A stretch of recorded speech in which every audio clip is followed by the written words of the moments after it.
Aku disuruh mencuci kaki ibu mertua. Dia menganggapku seperti babu dan beban di rumah. Ku balas dengan menunjukkan siapa aku sebenarnya. Hingga ia syok saat tahu bahwa aku pemilik perusahaan mobil mewah.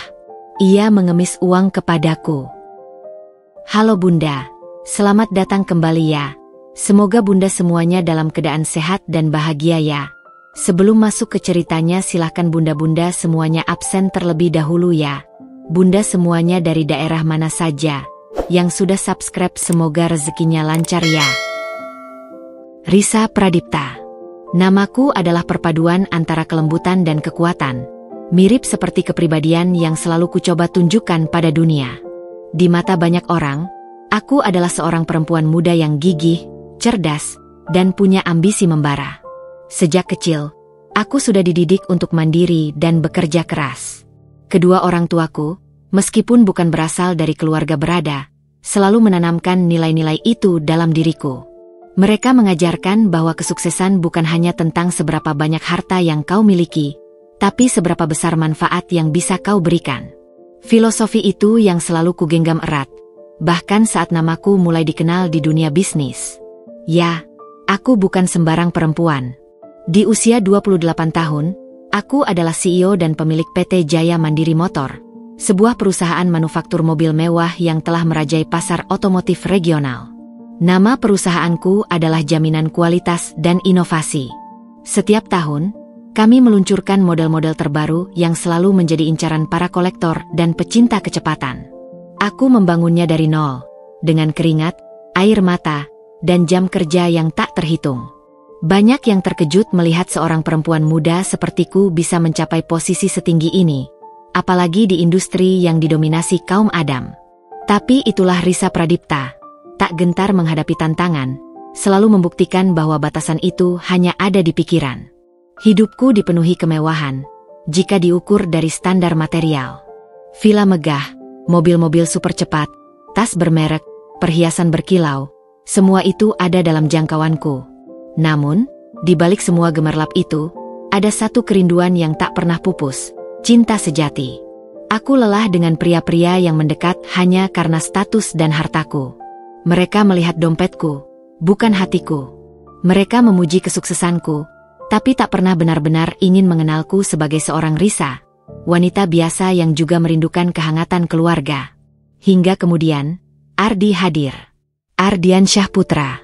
Namanya sederhana, sama seperti dirinya. Aku bertemu dengannya secara tidak sengaja di sebuah kedai kopi kecil dekat kantorku. Dia adalah seorang pekerja kantoran biasa, dengan gaji pas-pasan, dan hidupnya jauh dari kata mewah. Penampilannya pun sangat sederhana, terkadang hanya dengan kemeja lusuh dan celana kain yang sedikit kebesaran. Tapi, ada sesuatu dalam dirinya yang membuatku tertarik. Ketulusan dan kesederhanaan. Ia tidak pernah tahu siapa aku sebenarnya, apa pekerjaanku, atau seberapa banyak hartaku. Baginya, aku hanyalah Risa, seorang perempuan biasa yang sering singgah di kedai kopi itu. Kami mulai sering mengobrol. Obrolan kami sederhana, tentang pekerjaan, tentang impian kecil, tentang bagaimana rasanya menikmati secangkir kopi di sore hari yang damai. Ardi tidak pernah berusaha mengesankan atau melebih-lebihkan dirinya. Ia jujur, lugu, dan perhatian. Ia sering menanyakan kabarku, mengingatkanku untuk tidak terlalu keras bekerja, bahkan pernah dengan canggung membawakanku sepotong roti buatan ibunya karena ia tahu aku sering melewatkan sarapan. Sentuhan-sentuhan kecil itu membuat hatiku luluh. Aku merasa dihargai sebagai individu, bukan sebagai pemilik perusahaan. Aku jatuh cinta pada Ardi, bukan karena ia kaya atau berkuasa, melainkan karena ia melihatku apa adanya. Ia mencintaiku karena diriku, Risa yang apa adanya. Dan itu adalah hal terindah yang pernah kurasakan. Tentu saja, ada satu hal penting yang kuputuskan untuk sembunyikan darinya dan juga keluarganya. Identitas asliku sebagai CEO perusahaan mobil mewah. Keputusan itu bukan tanpa alasan. Aku ingin memastikan bahwa cinta Ardi tulus, bebas dari embel-embel materi. Aku ingin membuktikan pada diriku sendiri bahwa kebahagiaan sejati bisa ditemukan dalam kesederhanaan, dan bukan dari tumpukan kekayaan. Aku ingin menguji apakah pernikahan yang kubangun akan kokoh karena fondasi cinta, bukan harta. Maka, Aku memilih untuk tampil sebagai Risa yang biasa-biasa saja, seorang manajer proyek di sebuah perusahaan kecil dengan penghasilan yang cukup. Aku tahu, keputusanku ini mungkin akan menimbulkan masalah di kemudian hari. Namun, saat itu, yang terpenting bagiku adalah merajut mahligai sederhana bersama Ardi, seorang pria yang berhasil menembus tembok pertahanan hatiku dan membuatku percaya lagi pada sebuah kalimat sakral, cinta tak memandang harta. Aku optimistis, selama ada cinta di antara kami, semua rintangan bisa dihadapi. Termasuk, jika suatu saat nanti, kebenaran tentang diriku terungkap. Persiapan pernikahan kami terbilang sederhana, disesuaikan dengan keinginan Ardi dan juga identitas baru yang kupegang. Tak ada pesta mewah di gedung ballroom hotel bintang 5, tak ada daftar tamu ribuan orang, atau gaun pengantin rancangan desainer ternama. Yang ada hanyalah akad nikah yang hikmat di masjid, disusul resepsi kecil dan hangat di aula serbaguna dekat rumah Ardi. Aku menolak halus semua tawaran sponsor dari rekan-rekan bisnis dan kolega-kolega lama yang ingin merayakan pernikahanku secara besar-besaran. Mereka mengira aku memilih kesederhanaan karena memang ingin fokus pada inti dari sakralnya ikatan pernikahan. Ardi pun sangat menghargai keputusanku itu. Ia bahkan sering berkata, "Risa, kamu benar-benar istri idaman. Tidak silau harta, hanya ingin cinta." Kata-katanya selalu berhasil menghangatkan hatiku, menguatkan keyakinanku bahwa keputusanku menyembunyikan identitas ini adalah jalan yang benar. Aku berusaha mati-matian untuk tidak menunjukkan sedikitpun kemewahan yang sebenarnya ku miliki. Gaun pengantin yang kupilih sangat sederhana, berpotongan alain klasik dengan detail brokat minimalis, warnanya pun putih gading yang lembut. Bukan gaun seharga puluhan atau ratusan juta seperti yang bisa kubeli dengan sekali jentikan jari. Perhiasan yang kupakai hanyalah cincin kawin yang dibeli Ardi dengan susah payah dari tabungannya, sebuah cincin perak polos yang sangat berarti bagiku, serta sepasang anting kecil dari emas putih yang memang selalu kupakai sehari-hari. Tak ada kalung berlian atau gelang mutiara yang biasa menghiasi leher dan pergelangan tanganku. Mobil pengantin yang mengantarku ke lokasi akad pun adalah mobil sewaan biasa, Toyota Avanza hitam yang sudah sedikit usang, bukan salah satu koleksi mobil-mobil super mewahku yang terparkir rapi di garasi villa. Aku bahkan meminta salah satu staf kepercayaanku, Pak Budi, untuk mengelola penuh urusan kantor selama beberapa hari agar tak ada jejak Risa si CEO yang terendus oleh pihak keluarga Ardi, atau bahkan Ardi sendiri. Aku ingin segalanya tampak normal, seperti pernikahan seorang manajer proyek biasa. Pertemuan pertama secara resmi dengan keluarga Ardi, terutama Ibu Ardi, Bu Ratna, meninggalkan kesan yang campur aduk. Sore itu, aku datang bersama kedua orang tuaku yang sengaja datang dari kota kecil di Jawa Tengah. Kami duduk di ruang tamu sederhana rumah Ardi yang penuh dengan perabot lama dan beberapa hiasan dinding lusuh. Bu Ratna, dengan rambut yang disanggul rapi dan daster batik khas ibu-ibu, menyambut kami dengan senyum tipis yang terasa sedikit kaku. Ada sorot mata yang sulit kuartikan saat ia menatapku, seperti sedang menilai, menimbang, bahkan mungkin sedikit meremehkan. "Jadi, ini Risa calon menantu ibu?" tanyanya saat kami baru saja duduk. Suaranya sedikit mendominasi ruang. Senyumnya lebih seperti formalitas, tidak sampai ke mata. "Iya, Bu," jawab Ardi dengan wajah berbinar, bangga memperkenalkanku. Ia tidak menyadari aura canggung yang tiba-tiba menyelimuti. Aku tersenyum hormat, mengulurkan tangan. "Salam kenal, Bu. Saya Risa." Jabat tangan Bu Ratna terasa dingin dan singkat, seolah enggan berlama-lama menyentuh tanganku. Bu Ratna tak menjawab sapaanku. Alih-alih, tatapannya menyapu penampilanku dari atas ke bawah. Aku memakai blus sederhana berwarna pastel dan rok panjang yang tidak mencolok, rambutku digerai rapi. Tidak ada yang mewah, persis seperti yang kuharapkan. Ardi cerita kamu kerja di kantor ya?" "Enduk? Jadi apa di sana?" tanyanya. Nada suaranya terdengar lebih seperti interogasi ketimbang basa-basi. Matanya berkeliling, mencari-cari, seolah ada sesuatu yang hilang dari penampilanku. "Saya sebagai manajer proyek di sebuah perusahaan properti, Bu," jawabku tenang dan terkontrol. Ini adalah setengah kebenaran yang sudah kubangun sejak awal perkenalanku dengan Ardi. Perusahaan properti itu memang salah satu anak perusahaanku, tapi aku bukanlah manajer proyeknya. Posisi itu sebenarnya adalah jabatan fiktif yang kubuat untuk diriku sendiri di mata Ardi dan keluarganya. Oh, manajer proyek. Gaji pasti lumayan ya? Cukup untuk hidup di Jakarta? Tanyanya lagi, sambil melirik pergelangan tanganku, seolah mencari-cari jam tangan mewah atau gelang emas yang biasa dikenakan wanita sukses. Aku hanya memakai jam tangan biasa yang harganya tak seberapa. Sebuah hadiah dari adikku bertahun-tahun lalu.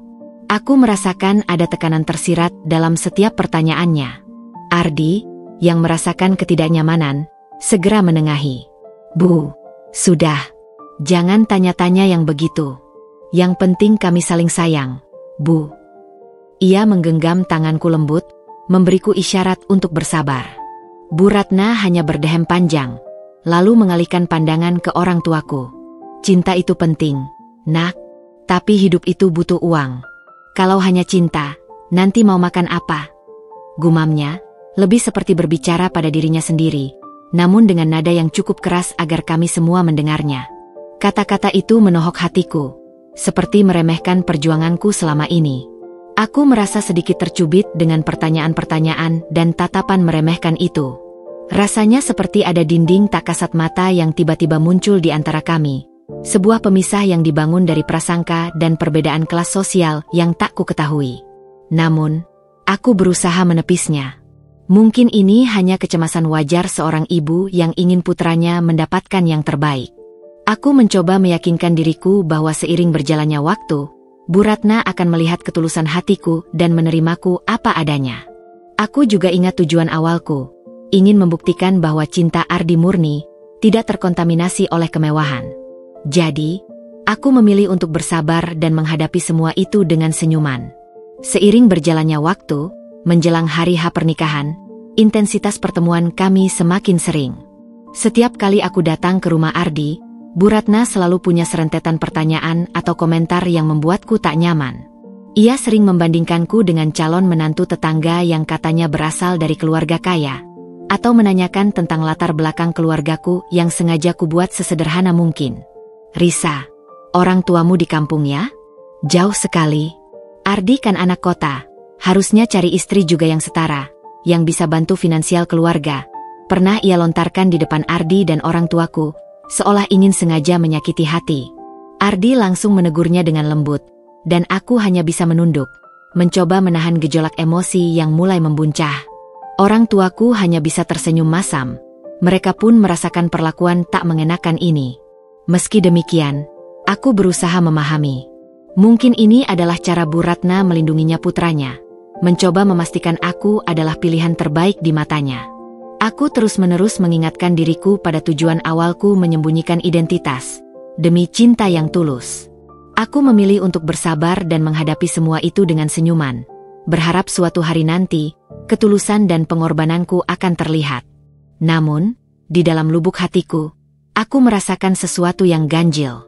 Aroma kecurigaan mulai tercium, bukan dari Ardi, melainkan dari Bu Ratna. Ada sedikit firasat tidak enak, seolah pernikahan sederhana yang kudambakan ini akan datang dengan ujian yang tidak kalah sederhana. Sebuah ujian yang mungkin akan menguras air mata dan menguji batas kesabaranku. Aku hanya bisa berharap, kekuatan cintaku pada Ardi akan cukup untuk melunakkan hati Bu Ratna dan menghadapi apapun yang akan datang. Aku memejamkan mata, membayangkan Ardi, dan berharap semua akan baik-baik saja setelah kami resmi menikah. Hari pernikahan berlalu dengan cepat, menyisakan kebahagiaan yang samar dan perasaan campur aduk di benakku. Aku resmi menjadi istri Ardi dan menantu bagi Bu Ratna.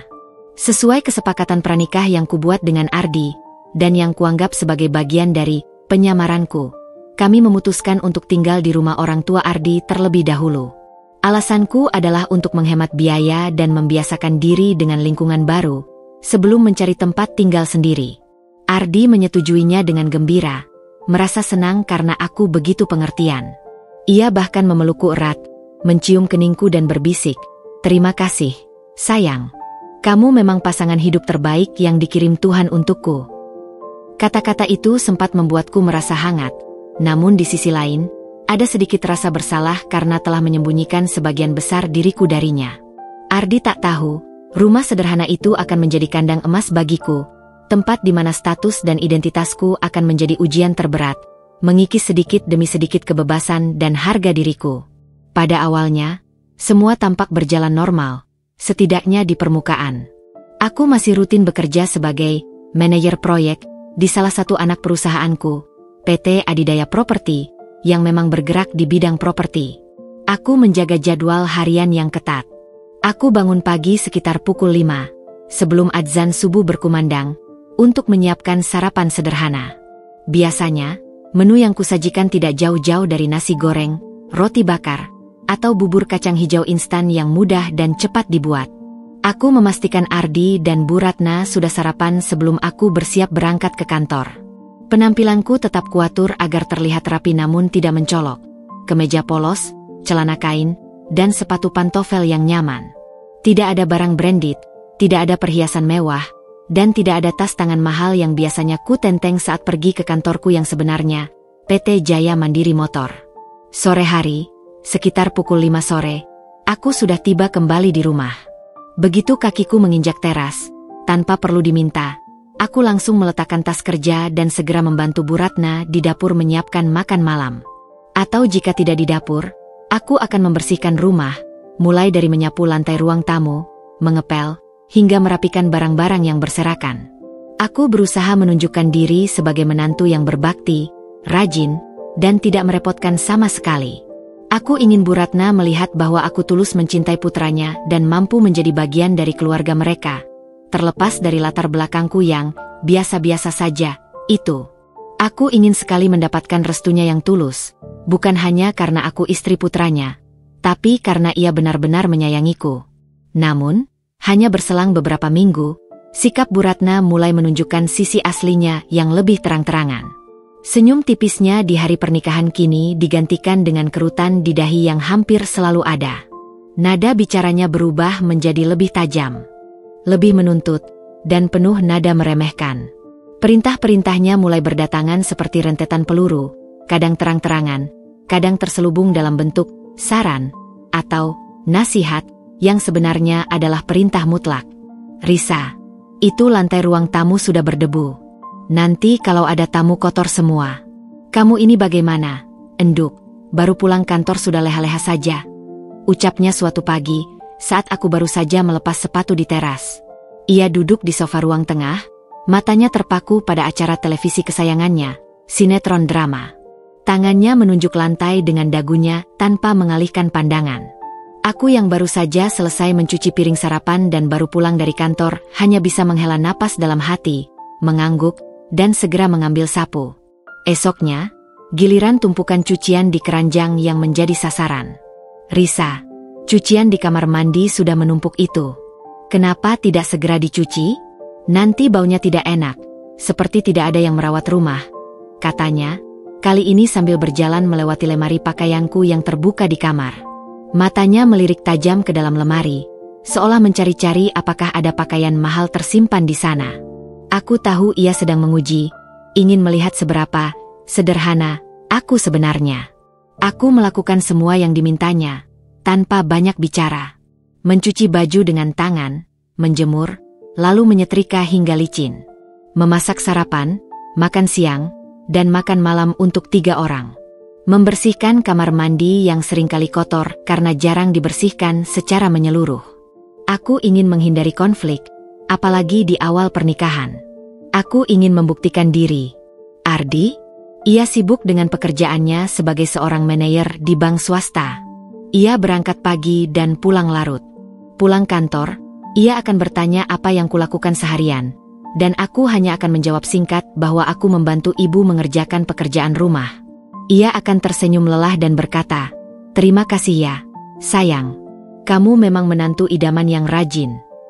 Ardi tidak menyadari bahwa di balik bantuan itu, ada beban tak kasat mata yang mulai membelenggu diriku, menguras tenaga dan batinku. Ia melihatku sebagai menantu berbakti, bukan sebagai seorang wanita yang sedang memikul beban ekspektasi dan perlakuan diskriminatif. Pekerjaanku yang sebenarnya sebagai CEO di PT Jaya Mandiri Motor pun mulai terganggu secara signifikan. Meskipun aku punya tim yang solid untuk menjalankan operasional perusahaan, aku tetap seorang CEO yang harus mengambil keputusan strategis, memimpin rapat penting, dan bernegosiasi dengan klien besar. Panggilan telepon dari klien luar negeri seringkali datang di malam hari, saat Bu Ratna sedang menonton televisi dengan volume keras atau Ardi sudah terlelap. Aku harus mencari celah untuk mengangkat telepon, kadang sembunyi-sembunyi di kamar mandi, di teras belakang yang gelap, atau bahkan di balik pintu kamar, berbisik-bisik agar suaraku tidak terdengar. Aku takut jika identitasku terbongkar terlalu cepat, akan menghancurkan fondasi cinta yang kubangun dengan Ardi. Aku takut ia akan merasa dibohongi, dan aku tidak ingin itu terjadi. Suatu malam yang dingin, sekitar pukul 10, saat aku sedang berbicara serius dengan salah satu manajer pabrikku melalui telepon, membahas masalah produksi yang mendesak, Bu Ratna tiba-tiba muncul di belakangku. Ia berdiri di ambang pintu dapur. Siluetnya terlihat samar di bawah lampu remang. "Risa, sedang apa kamu di sini gelap-gelapan? Telepon siapa malam-malam begini? Penting sekali kelihatannya sampai harus bersembunyi," tanyanya. Suaranya mengandung nada curiga yang kentara. Aku terkesiap, jantungku berdegup kencang. Aku segera memutus panggilan, merasakan keringat dingin mengucur di punggung. "Ah, tidak, Bu. Ini teman lama, hanya mengobrol biasa, menanyakan kabar," jawabku gugup, berusaha terdengar setenang mungkin. Bu Ratna menyipitkan mata, tatapannya menusuk. "Mengobrol biasa sampai sembunyi-sembunyi begitu? Nada bicaramu serius sekali tadi. Apa jangan-jangan kamu punya rahasia dari kami? Jangan coba-coba macam-macam di rumah ini, Risa. Ardi itu anak saya satu-satunya." Ia tersenyum sinis, seolah tahu ada sesuatu yang tidak beres, atau setidaknya, ia ingin membuatku merasa tidak nyaman. Aku hanya bisa tersenyum masam, mencoba menepis kecurigaannya dengan sikap paling kalem yang kubisa. "Tidak ada, Bu. Saya hanya tidak ingin mengganggu Ardi yang sedang tidur. Dia kan butuh istirahat." "Sudahlah, sana masuk. Jangan terlalu banyak main ponsel. Besok pagi banyak pekerjaan rumah yang menunggu. Jangan sampai rumah berantakan dan piring menumpuk lagi," perintahnya, mengakhiri percakapan dengan nada meremehkan yang semakin sering kudengar, hampir setiap hari. Aku menghela napas panjang setelah Bu Ratna masuk kembali ke rumah. Firasatku semakin kuat. Ibu mertuaku mulai curiga, dan perannya sebagai babu di rumah ini semakin nyata. Aku merasa seperti burung dalam sangkar, meskipun sangkarnya terbuat dari emas yang tak terlihat oleh orang lain. Dinding-dinding rumah itu terasa seperti memenjarakanku. Aku mulai bertanya-tanya, sampai kapan aku harus menjalani peran ini? Apakah cinta Ardi memang sepadan dengan segala pengorbanan yang kubuat? Pertanyaan itu mulai menghantuiku, merenggut sedikit demi sedikit kebahagiaan pernikahan yang baru saja kuresapi, dan mengisi relung hatiku dengan rasa lelah yang mendalam. Kehidupan pernikahanku dengan Ardi, di bawah atap rumah mertua, perlahan tapi pasti berubah menjadi sebuah rutinitas yang monoton, melelahkan, dan mengikis semangat. Aku bangun paling pagi, seringkali saat langit masih gelap dan adzan subuh belum berkumandang sepenuhnya. Dan aku tidur paling malam, setelah memastikan semua piring bersih, pakaian terlipat rapi, dan rumah dalam kondisi sempurna. Hari-hariku kini terasa seperti sebuah maraton tanpa henti, diisi dengan pekerjaan kantor yang menuntut konsentrasi tinggi. Sebagai CEO di perusahaan otomotif, aku harus memimpin tim, mengambil keputusan strategis senilai miliaran, dan menjaga stabilitas pasar. Diikuti dengan setumpuk pekerjaan rumah tangga yang tak ada habisnya begitu aku menginjakkan kaki di rumah. Bu Ratna semakin terang-terangan menunjukkan sikapnya. Perintahnya tak lagi terselubung dalam bentuk saran atau nasihat yang manis di awal pernikahan, melainkan keluar dengan nada yang semakin mendominasi, dingin, dan tak terbantahkan.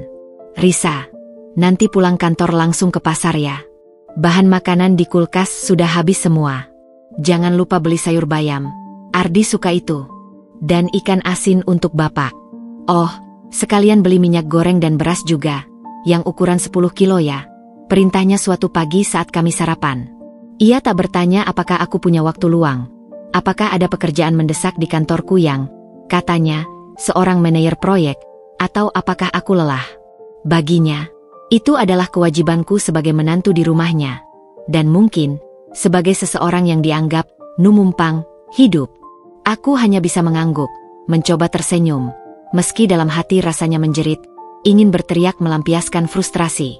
Bagaimana bisa seorang CEO sebuah perusahaan besar, yang seharusnya memimpin rapat penting dengan investor asing atau bernegosiasi proyek bernilai miliaran rupiah, berakhir tawar-menawar harga cabai dan ikan di pasar tradisional?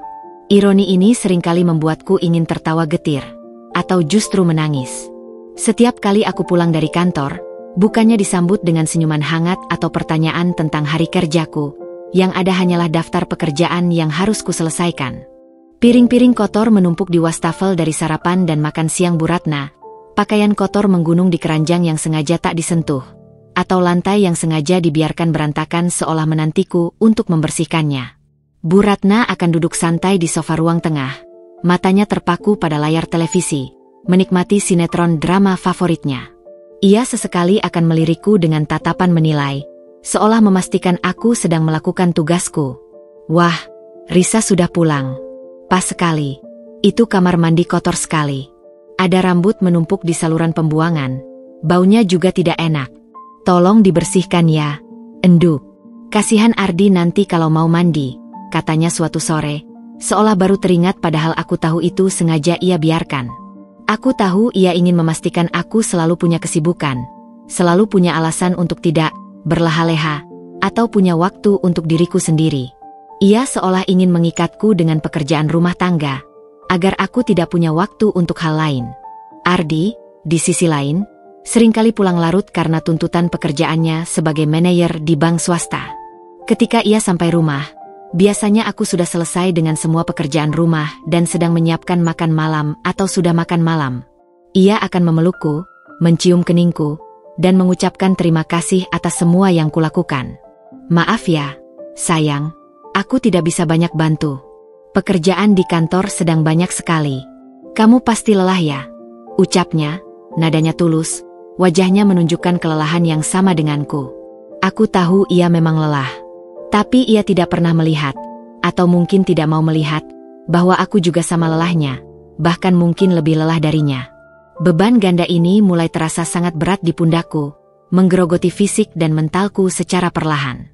Aku mencoba berbicara dengan Ardi beberapa kali, secara halus dan penuh pengertian. Ardi, apa tidak sebaiknya kita bagi tugas pekerjaan rumah? Atau mungkin kita bisa ajak ibu untuk membantu sedikit-sedikit? Aku kadang kewalahan dengan pekerjaan kantor dan rumah. Ardi akan mengernyitkan dahi, menatapku dengan sedikit keheranan. Risa, ibu sudah tua. Kasihan kalau disuruh-suruh. Dia kan juga sudah banyak mengurus rumah ini dari dulu. Dan kamu kan di rumah lebih banyak. Lagi pula, kamu kan istriku. Sudah kewajibanmu juga mengurus rumah tangga dan melayani suami serta keluarga. Kata-kata, kewajiban, itu seperti belati yang menusuk hatiku. Apakah semua pengorbananku, semua usahaku untuk menyamakan diri dengan kehidupannya, hanya dinilai sebagai sebuah kewajiban? Apakah aku tak berhak merasa lelah? Aku menahan diri untuk tidak mengatakan apapun, karena aku tahu itu hanya akan memicu pertengkaran. Ardi adalah putra yang sangat mencintai ibunya, dan ia tak akan pernah menyalahkan ibunya, apalagi menuntutnya untuk bekerja. Tekanan tidak hanya datang dari pekerjaan rumah tangga. Bu Ratna juga mulai mengintervensi keuanganku, bahkan seolah ingin menjebakku dalam ketergantungan. Risa, gajimu kan lumayan sebagai manajer proyek. Kenapa tidak sesekali bantu-bantu bayar tagihan listrik atau beli kebutuhan dapur yang lebih besar? Kasihan Ardi, dia sudah banyak pengeluaran untuk cicilan motor dan tabungan masa depan kalian. Ujarnya suatu kali, saat kami sedang duduk di ruang makan. Nada bicaranya santai, namun ada tekanan di balik setiap katanya. Aku terkejut. Meskipun aku punya uang berlimpah di rekening pribadiku dan rekening perusahaanku, aku sengaja mengatur keuanganku agar terlihat pas-pasan, sesuai dengan gaji seorang manajer proyek. Aku hanya akan memberikan sebagian kecil dari gajiku untuk kebutuhan rumah, seolah-olah itu adalah semua yang kumiliki. Bu Ratna sepertinya tidak puas dengan itu. Ia seolah ingin menguras sumber dayaku. Bu, saya sudah memberikan bagian saya untuk belanja dapur dan beberapa tagihan bulanan. Jawabku berusaha tenang dan menjaga nada suara tetap sopan. Itu belum seberapa. Enduk. Hidup di kota besar itu butuh banyak uang. Kamu harus lebih pintar mengatur keuangan. Jangan boros. Lihat itu. Kamu masih pakai ponsel mahal, pakai baju bagus-bagus. Harusnya uang itu ditabung atau dipakai untuk bantu keluarga, katanya, dengan nada menggurui dan menuduh. Boros? Aku, Risa Pradipta, yang membangun perusahaan dari nol, yang setiap hari mengelola dana miliaran, dituduh boros dan tidak bisa mengatur uang?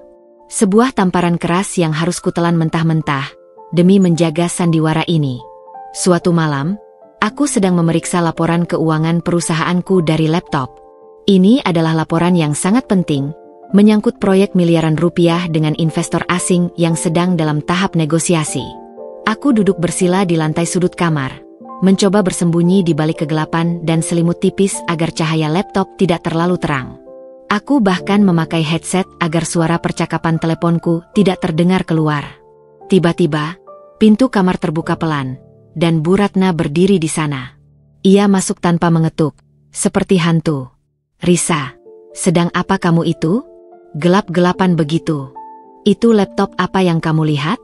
Dari tadi pegang laptop terus, tidak ada waktu untuk suami. Tanyanya, suaranya terdengar tidak ramah dan penuh selidik. Ia masuk dan berdiri di sampingku, mencoba melihat layarku yang memancarkan grafik-grafik rumit dan angka-angka besar. Aku segera menutup laptop, jantungku berdegup kencang. Bukan apa-apa, Bu. Hanya melihat-lihat berita dan laporan pekerjaan kantor sedikit. Jawabku gugup, berharap ia tidak melihat apa-apa. Berita apa? Laporan apa? Jangan-jangan kamu kerja sampingannya? Cari uang di luar sepengetahuan Ardi? Hati-hati, enduk. Jangan sampai terjerumus hal yang tidak-tidak. Nanti Ardi bisa salah paham. Tuduhnya, matanya menyipit penuh kecurigaan, seolah aku sedang melakukan sesuatu yang ilegal. Aku hanya bisa tersenyum masam, mengangguk pasrah. Sulit sekali menjelaskan pada Bu Ratna bahwa pekerjaan sampingan itu adalah bisnis utamaku, sebuah kerajaan otomotif yang jauh lebih besar dari apa yang bisa ia bayangkan. Aku tahu ia tidak akan percaya. Yang ada, ia akan semakin curiga, dan perlakuan kasarnya mungkin akan semakin menjadi-jadi. Beban ini semakin menumpuk. Beban pekerjaan rumah tangga yang tak berkesudahan, beban finansial yang dimintanya dengan paksaan, dan beban psikologis akibat tuduhan, sindiran, serta perlakuan meremehkan. Aku merasa identitasku sebagai Risa Pradipta, CEO yang kuat dan mandiri, perlahan terkikis di rumah ini, tergantikan oleh bayangan seorang wanita lemah yang hanya bisa diperintah dan dimanfaatkan. Aku mulai merasa seperti babu, seperti beban yang hanya bisa dimanfaatkan, bahkan seolah aku adalah pengemis yang menumpang hidup. Rasa lelah dan frustrasi mulai merayapi setiap sendi hati dan pikiranku. Aku tahu, batas kesabaranku semakin menipis. Aku tidak tahu berapa lama lagi aku bisa bertahan dalam sandiwara yang melelahkan ini. Hari-hari berlalu, dan peranku sebagai babu di rumah mertua semakin menjadi-jadi, semakin mengikis habis sisa-sisa harga diri dan semangatku. Aku merasa seperti boneka yang digerakkan oleh tali perintah tak kasat mata, dengan Bu Ratna sebagai dalangnya yang kejam. Bangun paling pagi, saat langit masih gelap dan adzan subuh bahkan belum sepenuhnya berkumandang, dan tidur paling malam, setelah memastikan semua piring bersih, pakaian terlipat rapi, dan rumah dalam kondisi sempurna. Rutinitas melelahkan ini sungguh menguras tenagaku, bukan hanya fisik tapi juga mental. Setiap sudut rumah seperti sengaja dibiarkan kotor agar ada saja yang bisa kuberikan pada Bu Ratna sebagai tanda bakti yang tak berkesudahan. Piring kotor yang menumpuk tak hanya dari sisa makan pagi dan siang, tapi juga dari camilan yang dimakan Bu Ratna sepanjang hari, yang ia biarkan saja di meja hingga aku pulang kerja. Cucian menggunung di keranjang seolah tak pernah kering, bahkan saat matahari bersinar terik. Dan kalimat-kalimat sindiran yang menusuk hati menjadi santapan sehari-hari, pagi, siang, dan malam. Risa, sudah jam segini belum sarapan? Kamu ini lambat sekali. Nanti Ardi bisa terlambat ke kantor. Atau, lihat itu, jemuranmu masih berantakan. Nanti kalau hujan bagaimana? Kamu ini seperti tidak punya pikiran. Ia seringkali mengatakannya dengan nada keras, seolah aku adalah anak kecil yang bodoh dan tak becus. Aku hanya bisa menunduk, menahan gejolak emosi yang semakin membesar di dada. Jika dulu aku akan berusaha membalas dengan senyuman atau jawaban sopan, kini aku hanya diam. Tenagaku terlalu terkuras, dan semangatku semakin meredup. Aku merasa kosong. Ardi, suamiku, tetap saja tidak melihat. Atau mungkin ia memilih untuk tidak melihat, enggan menghadapi realita yang ada. Ia terlalu sibuk dengan pekerjaannya, atau terlalu patuh pada ibunya, sehingga suara batinku, jeritan hatiku, tak pernah sampai padanya. Setiap kali aku mencoba mengeluh, ia hanya akan menjawab, "Sabar ya, sayang. Ibu memang begitu, sedikit kolot. Nanti juga kamu terbiasa." Terbiasa? Sampai kapan? Sampai aku benar-benar hancur, kehilangan jati diriku sendiri? Pertanyaan itu terus berputar di kepalaku, bagai gergaji yang mengikis jiwa. Puncaknya terjadi pada suatu sore, setelah aku pulang dari kantor dengan tubuh yang benar-benar remuk redam. Sehari penuh di kantor kulalui dengan rapat maraton yang tak berkesudahan, negosiasi alot dengan investor asing yang menuntut banyak energi, dan kunjungan mendadak ke salah satu pabrik yang sedang bermasalah di luar kota. Pikiranku masih dipenuhi angka-angka, strategi bisnis, dan target produksi. Kepalaku pening, punggungku pegal, dan mataku terasa perih. Aku masuk ke rumah dengan langkah gontai, bahkan belum sempat melepas sepatu hak tinggi yang terasa mencengkeram kakiku, ketika suara Bu Ratna yang melengking menggelegar dari ruang tengah. "Risa, kamu sudah pulang," serunya. Nadanya tidak ramah sama sekali, lebih mirip perintah seorang majikan kepada pelayannya. Aku menyeret langkah ke ruang tengah. Pemandangan di depanku semakin memicu kemarahanku. Bu Ratna duduk santai di sofa empuknya, kakinya yang kapalan dan kotor, dengan jari-jari kaki yang sedikit menghitam, terentang begitu saja di atas meja kopi antik yang baru saja kubersihkan dan kupoles kinclong pagi tadi.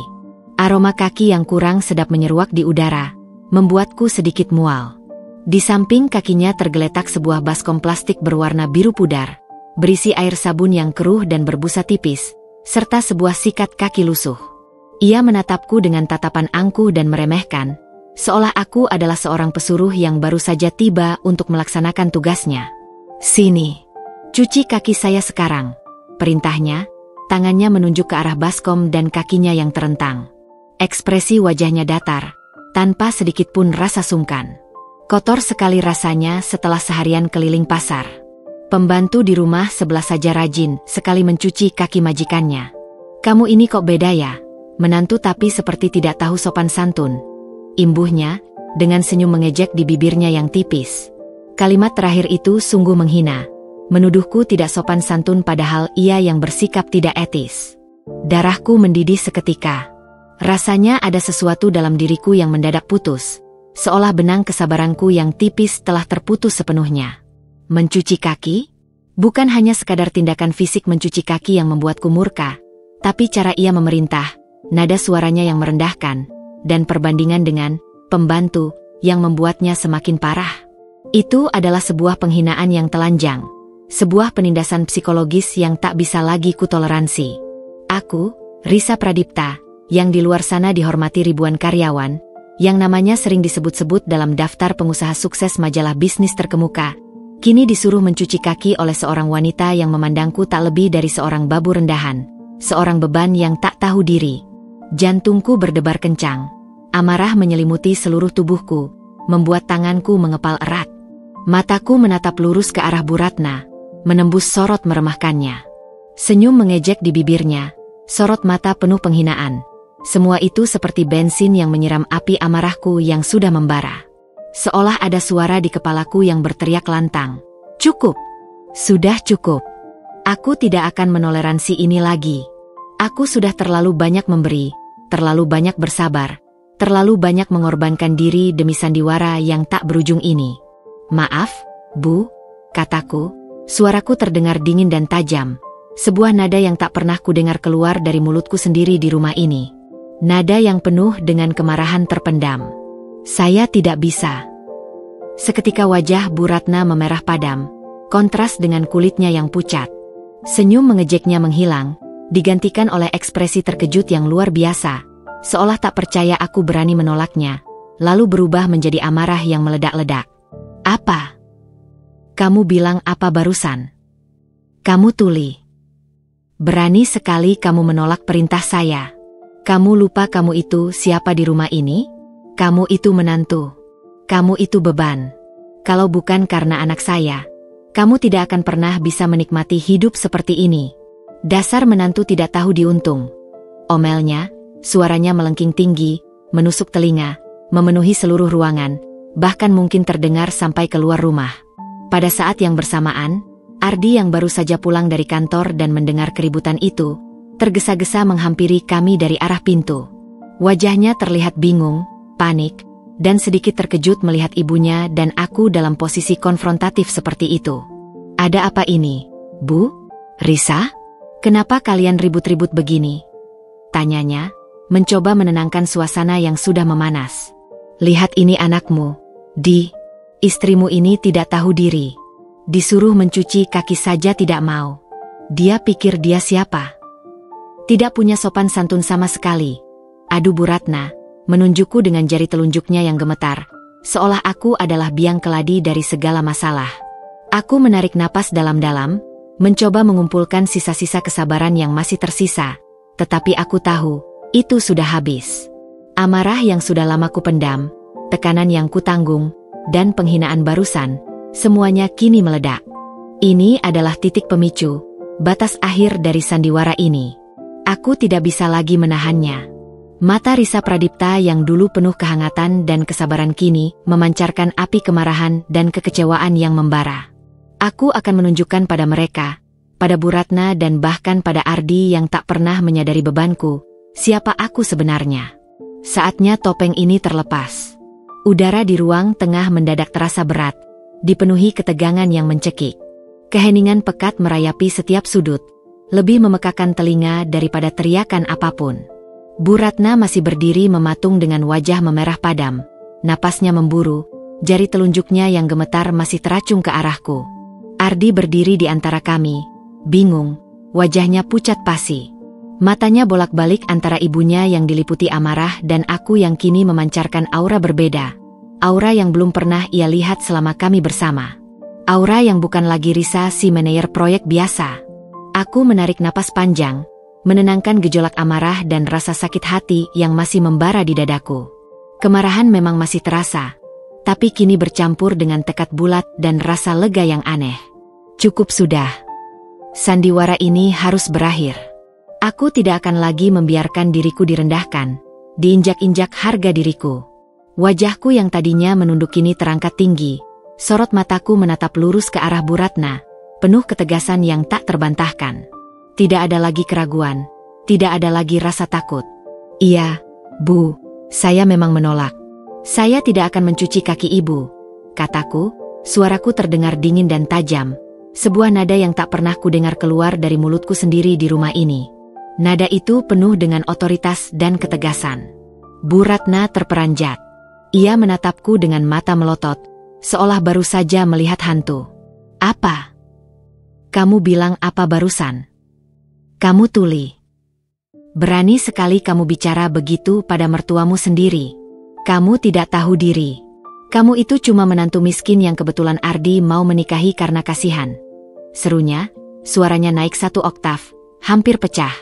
Mendengar kata, miskin, keluar dari mulutnya untuk kesekian kalinya. Kali ini dengan nada yang begitu menghina, sesuatu dalam diriku hancur. Namun secara bersamaan juga memicu ledakan yang lebih besar.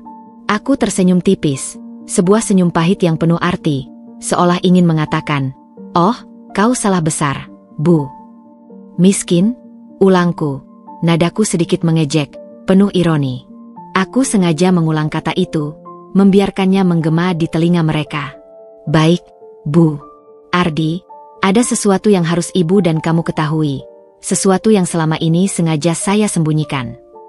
Ardi menatapku dengan tatapan penasaran, khawatir, dan sedikit kebingungan. Ia mencoba membaca ekspresiku, mencari tahu apa yang akan kukatakan. Risa, ada apa ini? Jangan bicara yang aneh-aneh. Ibu sedang marah. Nanti kita bicara baik-baik saja, bisiknya, mencoba menenangkanku. Mungkin takut aku akan mengatakan sesuatu yang memperburuk keadaan. Tapi sudah terlambat. Kata-kata itu sudah terlanjur meluncur dari bibirku. Aku mengabaikan Ardi sejenak. Fokusku tertuju sepenuhnya pada Bu Ratna. Selama ini, saya diam bukan berarti saya lemah, Bu. Saya diam karena menghormati ibu sebagai ibu mertua saya. Saya diam karena ingin membangun keluarga yang harmonis dengan Ardi, tanpa ada campur tangan dari faktor materi. Saya diam karena ingin memastikan cinta Ardi tulus, bukan karena harta atau status sosial. Aku mengambil jeda sejenak, membiarkan setiap kata meresap dalam keheningan yang mencekam, membiarkan mereka mencerna setiap kalimat yang kuucapkan. Tapi sepertinya, semua pengorbanan dan kesabaran saya tidak ada artinya di mata ibu. Sepertinya, ibu memang tidak pernah mau tahu, atau bahkan sengaja buta akan siapa saya sebenarnya. Aku meraih ponsel dari saku celana kerjaku yang sudah sedikit lusuh, membuka kunci layar, dan masuk ke galeri foto. Jari-jariku dengan cepat menggeser beberapa foto. Satu persatu, foto-foto itu terpampang nyata. Ada foto-foto megahnya pabrikku di kawasan industri Cikarang yang memiliki ribuan karyawan, mobil-mobil mewah berbagai model dan warna yang berjejer rapi di lantai produksi. Ada juga foto-foto diriku sedang mengenakan setelan formal yang elegan, bernegosiasi alot dengan para pengusaha asing dan investor di ruang rapat mewah yang dihiasi lampu kristal, atau sedang memberikan pidato motivasi di hadapan ratusan karyawan saat acara perayaan ulang tahun perusahaan. Ini adalah duniaku yang sebenarnya, yang selama ini tersembunyi di balik topeng kesederhanaan dan peran manajer proyek yang kuciptakan. Aku mengulurkan ponselku ke arah Bu Ratna. Tanganku tidak gemetar sedikit pun. Silakan ibu lihat, kataku. Suaraku tak lagi gemetar atau ragu, kini penuh percaya diri dan otoritas yang tersembunyi. Perusahaan ini, PT Jaya Mandiri Motor, adalah milik saya. Saya yang membangunnya dari nol, dengan keringat dan air mata, jauh sebelum saya bertemu Ardi. Setiap detail di sana, dari mesin produksi hingga desain interior, adalah hasil kerja keras dan visi saya. Dan semua mobil mewah yang sering ibu lihat di jalanan, yang sering ibu impikan, yang harganya miliaran rupiah, sebagian besar adalah produksi dari perusahaan saya. Merek-merek yang sering ibu sebutkan di televisi, itu adalah produk saya, Bu. Wajah Bu Ratna seketika memucat pasi. Warnanya berubah seperti kapas. Matanya terbelalak lebar, tak percaya dengan apa yang dilihatnya di layar ponselku. Rahangnya mengendur, dan tubuhnya sedikit limbung, seolah kekuatan dalam dirinya telah dicabut.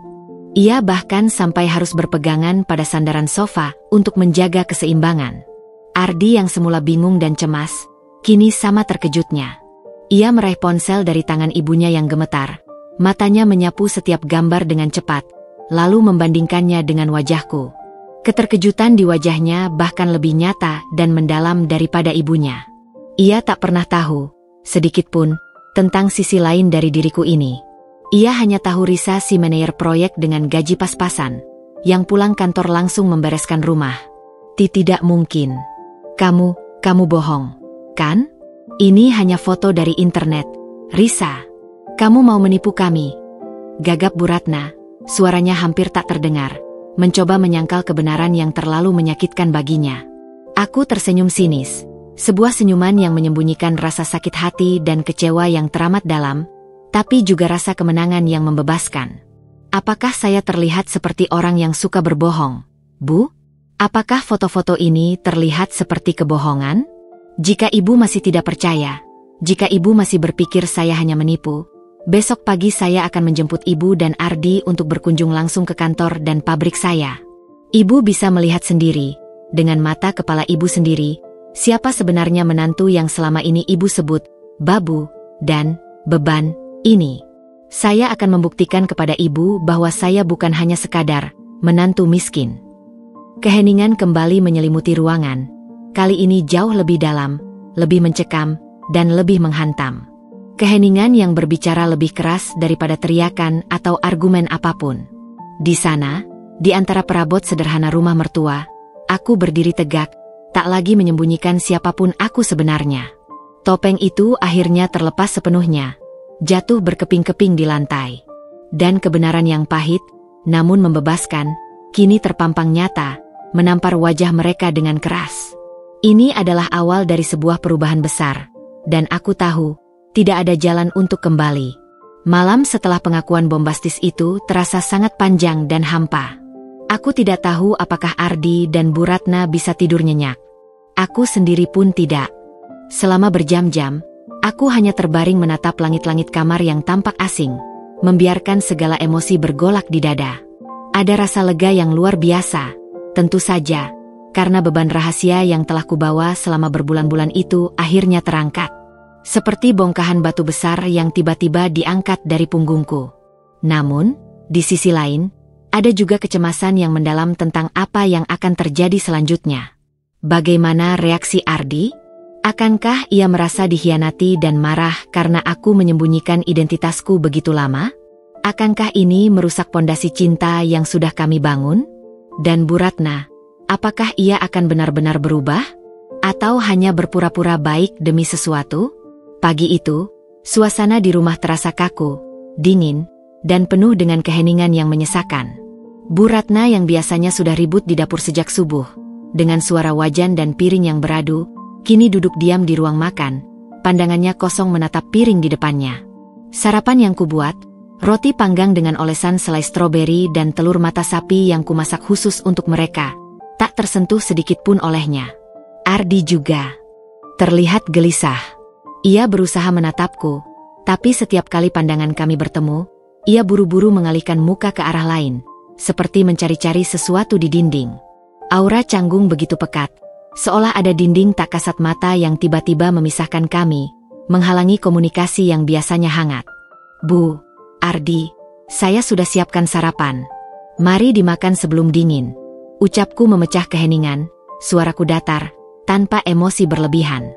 Aku memutuskan untuk bersikap profesional, seperti layaknya aku di kantor saat berhadapan dengan karyawan atau klien yang sedang canggung. Bu Ratna hanya berdehem pelan, suaranya serak. Ardi mengangkat kepalanya dengan ragu. Risa, apa yang kamu katakan semalam itu, apa benar? Kamu serius? Tanyanya pelan, suaranya nyaris berbisik, seolah takut mengganggu keheningan. Ada campuran antara rasa tidak percaya yang mendalam, kebingungan, dan sedikit rasa sakit hati di matanya. Ia seperti sedang menanyakan apakah seluruh kebersamaan kami selama ini adalah sandiwara bagiku. Aku menatapnya lurus, tanpa berkedip. Aku tidak pernah bohong, Ardi. Aku hanya menyembunyikan sebagian dari diriku, demi kebaikan kita, demi memastikan cintamu tulus. Kamu ingin bukti? Atau kamu masih menganggap ini sandiwara belaka? Tantangku. Nadaku sedikit lebih tegas dari biasanya. Aku ingin ia melihat kesungguhanku. Bu Ratna yang tadinya diam terpaku, tiba-tiba mengangkat kepala. Wajahnya masih pucat, namun kini ada gurat-gurat penasaran yang kuat, bercampur dengan sedikit kegugupan. Ia menatapku, lalu menatap Ardi. Bukti apa, Risa? Kamu mau ajak kami kemana? Jangan coba-coba mempermainkan ibu, tanyanya. Nadanya tidak lagi angkuh atau meremehkan, tapi sedikit sungkan dan hati-hati. Ada sedikit rasa gentar dalam suaranya. Aku menyunggingkan senyum tipis, senyuman yang penuh arti. Seperti yang kubilang semalam. Jika ibu dan Ardi masih tidak percaya dengan apa yang saya katakan, saya akan menjemput kalian untuk berkunjung langsung ke kantor dan pabrik saya hari ini.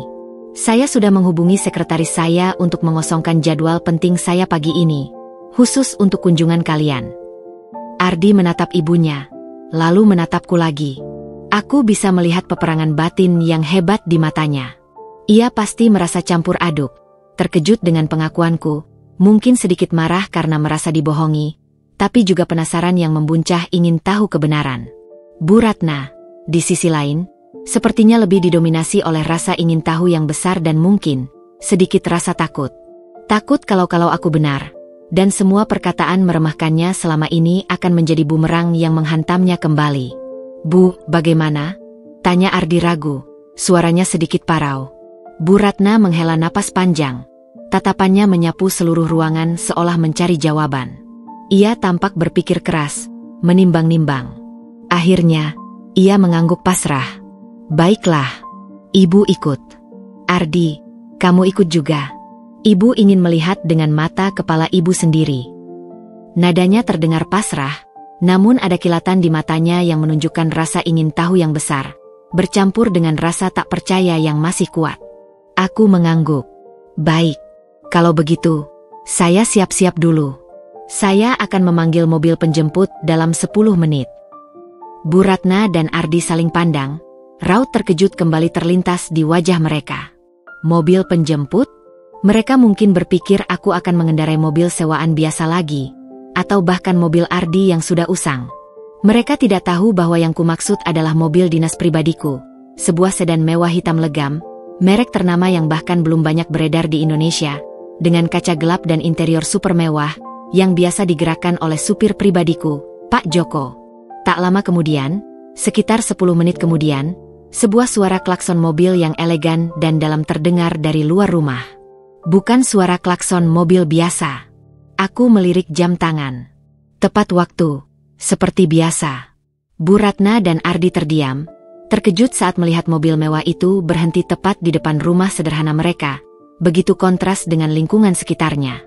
Sebuah sedan yang harganya mungkin setara dengan seluruh aset rumah mereka, bahkan lebih. Sang sopir, Pak Joko, dengan seragam lengkap dan rapi, keluar dari mobil dan membukakan pintu untukku dengan hormat. Aku menatap Bu Ratna dan Ardi yang masih terpaku. "Ayo, Bu, Ardi. Mobilnya sudah datang," kataku, mengundang mereka dengan gerakan tangan. Dengan langkah ragu yang terlihat jelas, Bu Ratna dan Ardi berjalan menuju mobil. Wajah Bu Ratna tampak semakin pucat pasi. Ardi menatapku dengan tatapan takjub bercampur bingung, mencoba memahami situasi ini. Ketika mereka masuk ke dalam mobil, aku bisa melihat dengan jelas dari kaca spion bagaimana mata mereka membelalak, terus melirik interior mewah mobil, sentuhan kulit asli, panel kayu yang berkilau, dan layar sentuh canggih, seolah tak percaya apa yang mereka alami. Mereka mungkin merasa seperti masuk ke dunia lain. Perjalanan menuju pabrik terasa sunyi. Hanya suara AC yang mendesir lembut dan desiran ban di jalanan aspal. Aku melihat sekilas dari spion. Bu Ratna sesekali melirikku. Tatapannya kini berubah total. Tidak ada lagi sinisme atau meremehkan. Hanya ada campuran kekaguman yang luar biasa, rasa tidak percaya yang masih kuat, dan mungkin sedikit ketakutan atau kecemasan akan kebenaran ini. Ardi di sampingnya juga terdiam 1000 bahasa. Sesekali mengeluarkan ponselnya, mungkin mencari tahu tentang PT Jaya Mandiri Motor atau Risa Pradipta di internet, mencoba memverifikasi semua ini. Sekitar 30 menit kemudian, mobil mulai melambat, lalu berbelok dan memasuki gerbang besar yang menjulang tinggi, dengan logo perusahaan yang familiar bagi setiap pecinta otomotif mewah. PT Jaya Mandiri Motor terukir megah di atasnya. Gerbang otomatis terbuka lebar, menampilkan pemandangan yang tak pernah mereka bayangkan seumur hidup mereka. Kompleks pabrik yang luas membentang sejauh mata memandang, bangunan-bangunan modern nan megah dengan arsitektur futuristik, dan deretan mobil mewah baru yang berkilauan di halaman parkir, menunggu untuk didistribusikan. Aroma cat baru dan metal tercium tipis di udara. Ini bukan lagi sebuah kebohongan, atau sebuah cerita isapan jempol. Ini adalah kenyataan yang menampar mereka dengan keras, bukti nyata yang tak bisa lagi disangkal. Kunjungan ini, yang semula mereka sangka hanya gertakan atau sandiwara, kini menjadi sebuah bukti nyata yang akan mengubah segalanya. Aku bisa melihat keterkejutan dan ketakjuban yang jelas di wajah mereka. Mobil dinas hitam mengkilap itu melaju pelan, membelah jalanan internal kompleks PT Jaya Mandiri Motor. Pemandangan di luar jendela adalah serangkaian bangunan modern yang megah dengan arsitektur futuristik, taman-taman terawat dengan bunga-bunga berwarna-warni, dan lalu lalang kendaraan logistik serta ribuan karyawan berseragam rapi yang sibuk dengan aktivitas mereka. Aku bisa merasakan tatapan Bu Ratna dan Ardi yang tak berkedip, menyapu setiap detail dengan takjub yang campur aduk dengan kebingungan. Keangkuhan, yang tadinya hanya ada di benak mereka tentangku sebagai menantu biasa, kini terpampang nyata dalam wujud perusahaan besar yang luar biasa ini. Kami berhenti di depan gedung utama, sebuah bangunan setinggi 8 lantai dengan fasad kaca yang memantulkan langit biru Jakarta yang cerah. Pak Joko, dengan seragam lengkapnya yang bersih dan rapi, sigap membukakan pintu untuk kami. Begitu kami melangkah keluar, seorang wanita muda berpenampilan profesional dan elegan, mengenakan blazer hitam dan rok pensil, langsung menghampiriku dengan senyum ramah dan hormat. "Selamat pagi, Bu Risa." Aku menatap Bu Ratna dan Ardi yang masih terpaku. "Ayo, Bu, Ardi. Mobilnya sudah datang," kataku, mengundang mereka dengan gerakan tangan. Dengan langkah ragu yang terlihat jelas, Bu Ratna dan Ardi berjalan menuju mobil. Wajah Bu Ratna tampak semakin pucat pasi. Ardi menatapku dengan tatapan takjub bercampur bingung, mencoba memahami situasi ini. Ketika mereka masuk ke dalam mobil, aku bisa melihat dengan jelas dari kaca spion bagaimana mata mereka membelalak, terus melirik interior mewah mobil, sentuhan kulit asli, panel kayu yang berkilau, dan layar sentuh canggih, seolah tak percaya apa yang mereka alami. Mereka mungkin merasa seperti masuk ke dunia lain. Perjalanan menuju pabrik terasa sunyi. Hanya suara AC yang mendesir lembut dan desiran ban di jalanan aspal. Aku melihat sekilas dari spion. Bu Ratna sesekali melirikku. Tatapannya kini berubah total. Tidak ada lagi sinisme atau meremehkan. Hanya ada campuran kekaguman yang luar biasa, rasa tidak percaya yang masih kuat, dan mungkin sedikit ketakutan atau kecemasan akan kebenaran ini. Ardi di sampingnya juga terdiam 1000 bahasa. Sesekali mengeluarkan ponselnya, mungkin mencari tahu tentang PT Jaya Mandiri Motor, atau Risa Pradipta, di internet, mencoba memverifikasi semua ini. Sekitar 30 menit kemudian, mobil mulai melambat, lalu berbelok dan memasuki gerbang besar yang menjulang tinggi, dengan logo perusahaan yang familiar bagi setiap pecinta otomotif mewah. PT Jaya Mandiri Motor terukir megah di atasnya. Gerbang otomatis terbuka lebar, menampilkan pemandangan yang tak pernah mereka bayangkan seumur hidup mereka. Kompleks pabrik yang luas membentang sejauh mata memandang. Bangunan-bangunan modern nan megah dengan arsitektur futuristik, dan deretan mobil mewah baru yang berkilauan di halaman parkir, menunggu untuk didistribusikan. Aroma cat baru dan metal tercium tipis di udara. Ini bukan lagi sebuah kebohongan, atau sebuah cerita isapan jempol. Ini adalah kenyataan yang menampar mereka dengan keras. Bukti nyata yang tak bisa lagi disangkal. Kunjungan ini, yang semula mereka sangka hanya gertakan atau sandiwara, kini menjadi sebuah bukti nyata yang akan mengubah segalanya. Aku bisa melihat keterkejutan dan ketakjuban yang jelas di wajah mereka. Mobil dinas hitam mengkilap itu melaju pelan, membelah jalanan internal kompleks PT Jaya Mandiri Motor. Pemandangan di luar jendela adalah serangkaian bangunan modern yang megah dengan arsitektur futuristik, taman-taman terawat dengan bunga-bunga berwarna-warni, dan lalu lalang kendaraan logistik serta ribuan karyawan berseragam rapi yang sibuk dengan aktivitas mereka.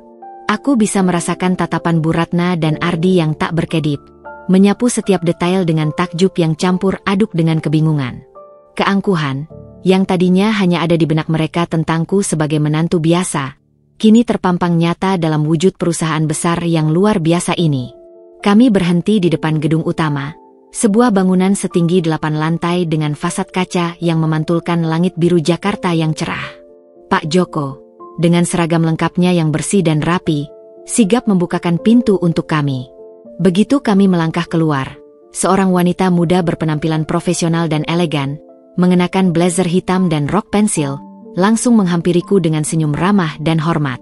"Selamat pagi, Bu Risa. Semua sudah siap sesuai arahan Ibu." Emer Tanaka dari Jepang sudah menunggu di ruang rapat VIP. Sapanya sopan, sedikit membungkuk. Itu adalah Sarah, kepala sekretaris pribadiku yang sudah bekerja denganku selama bertahun-tahun dan tahu betul rahasia kecilku ini. Ia melirik Bu Ratna dan Ardi sekilas, ekspresinya tetap profesional, tidak menunjukkan tanda-tanda terkejut atau ingin tahu. Bu Ratna dan Ardi menatap Sarah dengan kebingungan yang jelas di wajah mereka. Mereka pasti terkejut melihat bagaimana seorang eksekutif muda yang berpenampilan meyakinkan itu memperlakukanku dengan hormat seperti itu. "Selamat pagi, Sarah. Ini ibu dan suami saya, Ardi. Mereka akan ikut tur pagi ini," kataku memperkenalkan singkat, menyengaja agar mereka mendengar bagaimana aku diperlakukan oleh stafku. Sarah tersenyum pada mereka, senyuman yang hangat. "Selamat datang, Ibu, Bapak. Mari saya antar untuk tur pertama." Kami mulai tur. Pertama, kami mengunjungi lantai perakitan utama. Suara mesin berdengung memenuhi ruangan yang luasnya seperti lapangan sepak bola, bersih, dan dipenuhi dengan teknologi robotik canggih yang bergerak otomatis dengan presisi luar biasa. Ratusan pekerja berseragam rapi, lengkap dengan safety helmet dan kacamata pengaman, sibuk di pos masing-masing, merakit komponen-komponen mobil dengan presisi tinggi. Bau logam dan oli tipis tercium di udara, namun terkesan steril dan teratur, tidak seperti bengkel kotor yang mungkin mereka bayangkan. Ini adalah salah satu lini perakitan utama kami. Setiap detail, mulai dari pemasangan mesin hingga finishing CAD, diperiksa dengan teliti di setiap tahapnya oleh tim ahli kami. Jelasku, suaraku terdengar seperti seorang ahli yang menguasai bidangnya, yang memang kenyataannya begitu. Bu Ratna dan Ardi hanya bisa terdiam. Mulut mereka sedikit terbuka. Mata Bu Ratna membelalak melihat skala operasional yang begitu besar dan kompleks. Ia melihat ratusan orang bekerja dengan disiplin di bawah satu atap, semua di bawah kendaliku. Ia melihat mobil-mobil yang masih dalam bentuk kerangka besi, perlahan-lahan berubah menjadi bentuk utuh yang mengagumkan, diselimuti CAD yang mengkilap. Ardi sesekali berbisik, Ini luar biasa, Risa. Aku tidak pernah membayangkan. Ia tampak malu dan kagum secara bersamaan. Kami melanjutkan ke ruang kontrol utama, sebuah ruangan berdinding kaca yang terisolasi dari suara bising pabrik.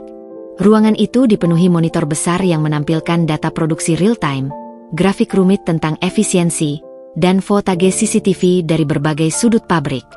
Beberapa insinyur muda dan manajer sedang mengawasi proses dari sana, berdiskusi dengan serius. Aku menjelaskan beberapa alur kerja singkat, bagaimana kami memantau kualitas dan kuantitas produksi, sambil sesekali menjawab pertanyaan-pertanyaan detail dari Sarah yang sengaja kuajak untuk menunjukkan seberapa lancar operasional perusahaan ini. Dari sana, kami menuju galeri pameran mini di dalam pabrik, sebuah area khusus di mana beberapa model mobil terbaru kami dipajang dengan pencahayaan dramatis dan alas putar. Mobil-mobil mewah dengan desain futuristik, garis-garis bodi yang aerodinamis, dan warna-warna menawan itu berkilauan di bawah sorotan lampu, memancarkan aura kemewahan yang tak terbantahkan. Sebuah mobil sport merah menyala, model terbaru yang baru saja diluncurkan, menjadi pusat perhatian. Bu Ratna melangkah mendekat ke mobil itu. Jarinya ragu menyentuh kap mesin yang mulus, seolah takut merusak. Wajahnya menunjukkan campuran kekaguman yang mendalam, rasa tidak percaya, dan keraguan yang besar. Ini mobil yang sering saya lihat di televisi, yang harganya miliaran itu. Itu kan yang diiklankan di mana-mana, gumam Bu Ratna, suaranya pelan dan bergetar, seolah takut mengganggu ketenangan mobil-mobil mewah itu. Ia tidak lagi menggunakan nada meremehkan. Aku mengangguk. Ya, Bu. Dan ini adalah salah satu model kami yang paling laris, laku keras di pasar Asia dan Eropa. Ardi hanya bisa terdiam 1000 bahasa. Matanya terpaku pada salah satu mobil sedan elegan berwarna hitam yang paling sederhana di antara yang lain, namun tetap terlihat mewah. Aku bisa melihat kekaguman dan ketidakpercayaan yang membuncah di matanya. Ia tak pernah menyangka, istrinya yang setiap hari ia lihat bergelut dengan pekerjaan rumah tangga, yang ia anggap manajer proyek biasa, ternyata adalah pemilik dari semua kemegahan ini, pencipta dari mobil-mobil impian ini. Setelah tur singkat yang memukau di area pabrik, kami beralih ke gedung perkantoran yang berdiri terpisah, tak kalah megahnya. Sebuah lobi luas dengan lantai marmer mengkilap dan resepsionis yang ramah menyambut kami dengan senyum profesional. Kami naik lift pribadi ke lantai teratas, di mana kantor pusatku berada. Begitu pintu lift terbuka, kami disambut oleh jajaran manajer dan kepala departemen yang langsung berdiri serentak, menyapaku dengan hormat. Selamat pagi, Bu Risa, sapa mereka serentak, membuat Bu Ratna dan Ardi kembali terlonjak kaget. Mereka melihat bagaimana orang-orang penting ini, yang mungkin berpendidikan tinggi dari universitas ternama dan memiliki gaji fantastis, begitu patuh dan menghormatiku. Aku tersenyum tipis dan mengangguk ke arah mereka, lalu mengajak Bu Ratna dan Ardi menuju kantorku. Kantorku adalah sebuah ruangan yang luas dan minimalis modern, dengan dinding kaca penuh yang menghadap ke pemandangan kota Jakarta yang membentang luas.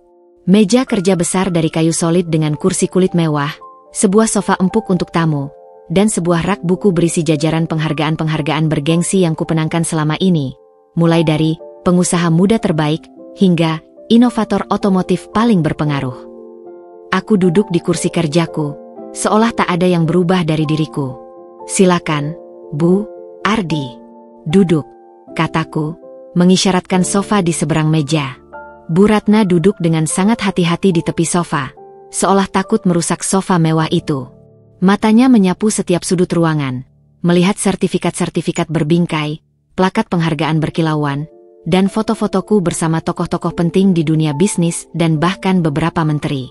Ardi hanya bisa menatapku, Tatapannya kini dipenuhi campur aduk emosi, kekaguman yang luar biasa, rasa bersalah yang mendalam karena tak pernah mendukungku, dan mungkin sedikit rasa rendah diri yang tiba-tiba muncul. Bu, Ardi, aku memulai. Suaraku kini lebih serius, namun tetap tenang. Ini adalah sebagian kecil dari dunia saya. Dunia yang selama ini saya sembunyikan demi mendapatkan cinta yang tulus dari Ardi, demi membangun rumah tangga yang normal, tanpa embel-embel kekayaan. Saya ingin dihargai sebagai Risa, bukan sebagai pemilik perusahaan ini, bukan sebagai CEO yang memiliki segalanya. Bu Ratna menunduk, tak mampu menatap mataku, wajahnya memerah karena malu dan penyesalan. Ardi hanya bisa mengangguk pelan, seolah lidahnya keluh. Kebenaran yang selama ini kututupi rapat-rapat, kini menampar mereka dengan keras, jauh lebih menyakitkan daripada pukulan fisik. Mereka melihat sendiri, dengan mata kepala mereka sendiri, bahwa wanita yang selama ini mereka anggap babu, beban, menantu miskin, dan tidak tahu diri, di rumah, ternyata adalah seorang pemimpin yang disegani, seorang pengusaha sukses yang membangun sebuah kerajaan dari nol. Kesenjangan antara persepsi mereka dan kenyataan sangatlah jauh, seperti bumi dan langit. Setelah pengungkapan identitas yang mengejutkan itu, suasana di kantorku yang biasanya penuh energi dan hiruk-pikuk pekerjaan, kini menjadi kaku dan mencekam. Bu Ratna dan Ardi masih terpaku di sofa empuk, seolah baru saja disambar petir yang dahsyat. Wajah mereka pucat pasi, seperti tak ada darah yang mengalir, dan mata mereka masih membelalak tak percaya, menatapku seolah aku adalah orang asing. Keheningan yang berat menggantung di udara, hanya dipecahkan oleh suara pendingin ruangan yang mendesir pelan dan deru lalu lintas dari luar jendela kaca yang memantulkan langit Jakarta. Bu Ratna, yang biasanya cerewet, mendominasi setiap percakapan, dan penuh dengan sindiran, kini menunduk dalam-dalam. Rambutnya yang sedikit beruban terlihat jelas dari atas. Tangannya yang keriput saling meremas erat di pangkuan, menunjukkan kegugupan dan kegelisahan yang luar biasa. Aku bisa melihat bahunya sedikit bergetar, entah karena rasa malu yang amat sangat, penyesalan yang mendalam, atau mungkin ketakutan akan konsekuensi dari perbuatannya. Semua kata-kata kasar, tuduhan, babu, dan beban, yang selama ini ia lontarkan padaku dengan ringan, kini seperti bumerang yang menghantamnya kembali dengan kekuatan penuh, menghancurkan egonya. Ia pasti menyadari betapa jauhnya kesalahannya dalam menilai dan memperlakukanku. Ardi di sampingnya, juga terdiam 1000 bahasa. Ia menatapku dengan mata yang syarat penyesalan, ada guratan kesedihan yang mendalam di wajahnya. Aku bisa melihat ada genangan air mata di sudut matanya yang sembab. Ia tidak pernah tahu kebenaran ini. Selama ini, ia percaya bahwa aku adalah Risa yang sederhana, seorang manajer proyek biasa, yang ia nikahi karena cinta yang tulus, tanpa tahu ada rahasia sebesar ini yang kubawa. Rasa bersalahnya mungkin lebih kompleks. Ia merasa bersalah karena tidak menyadari penderitaanku, bersalah karena tidak pernah membela aku dari perlakuan ibunya, dan bersalah karena telah membiarkan aku hidup dalam kepura-puraan ini sendirian. Aku membiarkan keheningan itu berlangsung cukup lama. Mungkin beberapa menit yang terasa seperti berjam-jam. Aku ingin mereka merasakan beratnya kebenaran ini, merasakan dampak dari setiap kata dan perlakuan yang telah mereka berikan padaku. Ini bukan lagi tentang kemarahan yang sesaat, tapi tentang keadilan, tentang pengakuan, dan tentang harga diri yang telah lama terinjak-injak. Akhirnya, Ardi angkat bicara, suaranya serak dan nyaris tak terdengar, seolah tenggorokannya tercekat. Risa, Aku minta maaf. Aku benar-benar tidak tahu. Kenapa kamu tidak pernah bilang padaku? Kenapa kamu menyembunyikan semua ini? Ia menatapku dengan tatapan terluka, seolah ia adalah korban dalam situasi ini. Aku menatapnya tajam, dengan sedikit kekecewaan yang tak bisa kusimpan lagi. Bagaimana aku bisa bilang, Ardi? Setiap kali aku mencoba, setiap kali aku ingin berbagi, aku selalu ditahan oleh keraguanmu, oleh anggapan ibumu yang meremehkan. Aku ingin memastikan cintamu tulus, bukan karena harta, bukan karena aku pemilik perusahaan ini. Aku ingin hidup normal, layaknya pasangan suami istri pada umumnya, tapi justru disinilah aku mendapatkan perlakuan yang jauh dari normal, bahkan lebih buruk dari yang bisa kubayangkan. Bu Ratna yang tadinya menunduk dalam, tiba-tiba mengangkat kepalanya. Matanya merah dan berkaca-kaca, Air mata mengalir membasahi pipi keriputnya. Enduk. Risa.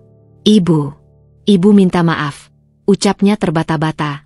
Suaranya bergetar hebat, penuh penyesalan. Ini adalah kali pertama ia berbicara padaku dengan nada selembut dan serendah itu, tanpa ada sedikit pun nada mencemooh, memaksa, atau menginterogasi. Ibu tidak tahu. Ibu benar-benar tidak tahu kamu. Kamu sehebat ini. Ibu pikir kamu hanya menantu biasa yang beruntung bisa menikahi anak ibu. Ibu pikir kamu hanya menumpang hidup. Aku menatapnya dingin, tanpa ekspresi berlebihan. Seorang menantu biasa pun seharusnya tidak diperlakukan seperti itu, Bu. Seorang manusia biasa, siapapun dia, berhak dihormati, berhak mendapatkan perlakuan yang adil, apalagi di rumahnya sendiri. Bu Ratna menunduk lagi, air matanya tumpah lebih deras. Ibu menyesal. Enduk. Ibu salah besar. Ibu sudah banyak berprasangka buruk padamu. Ibu sudah memperlakukanmu seperti pembantu. Maafkan ibu. Enduk. Ibu khilaf. Ibu buta. Enduk, buta dengan harta dan status orang lain.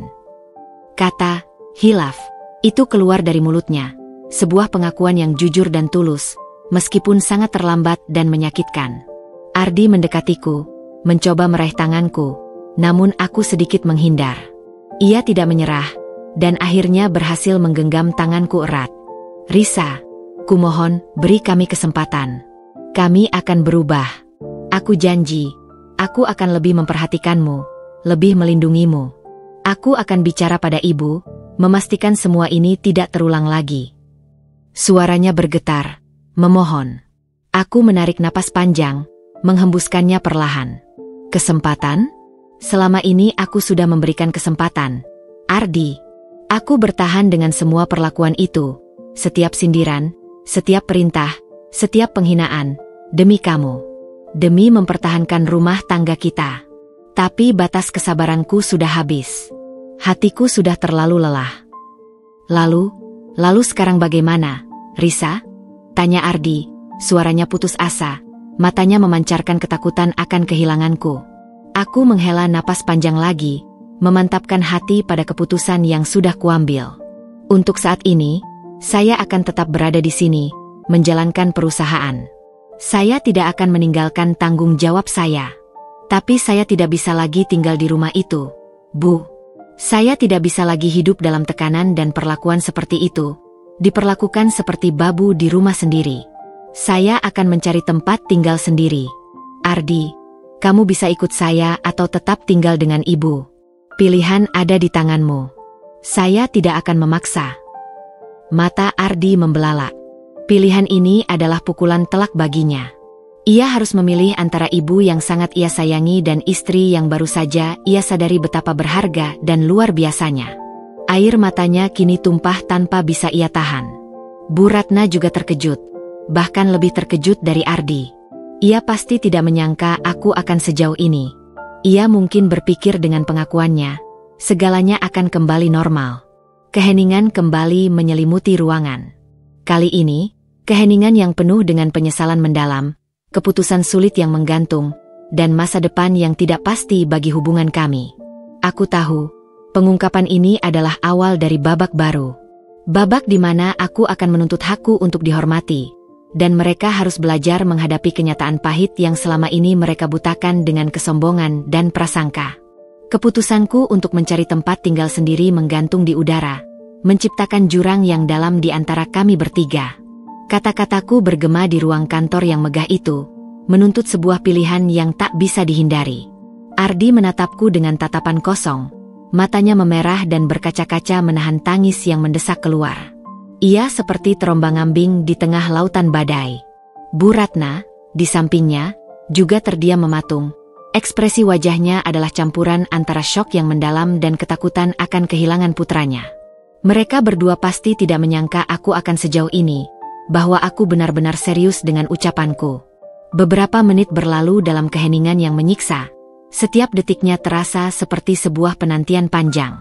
Aku membiarkan mereka memproses semua yang terjadi, membiarkan mereka merenungkan konsekuensi dari perbuatan mereka selama ini.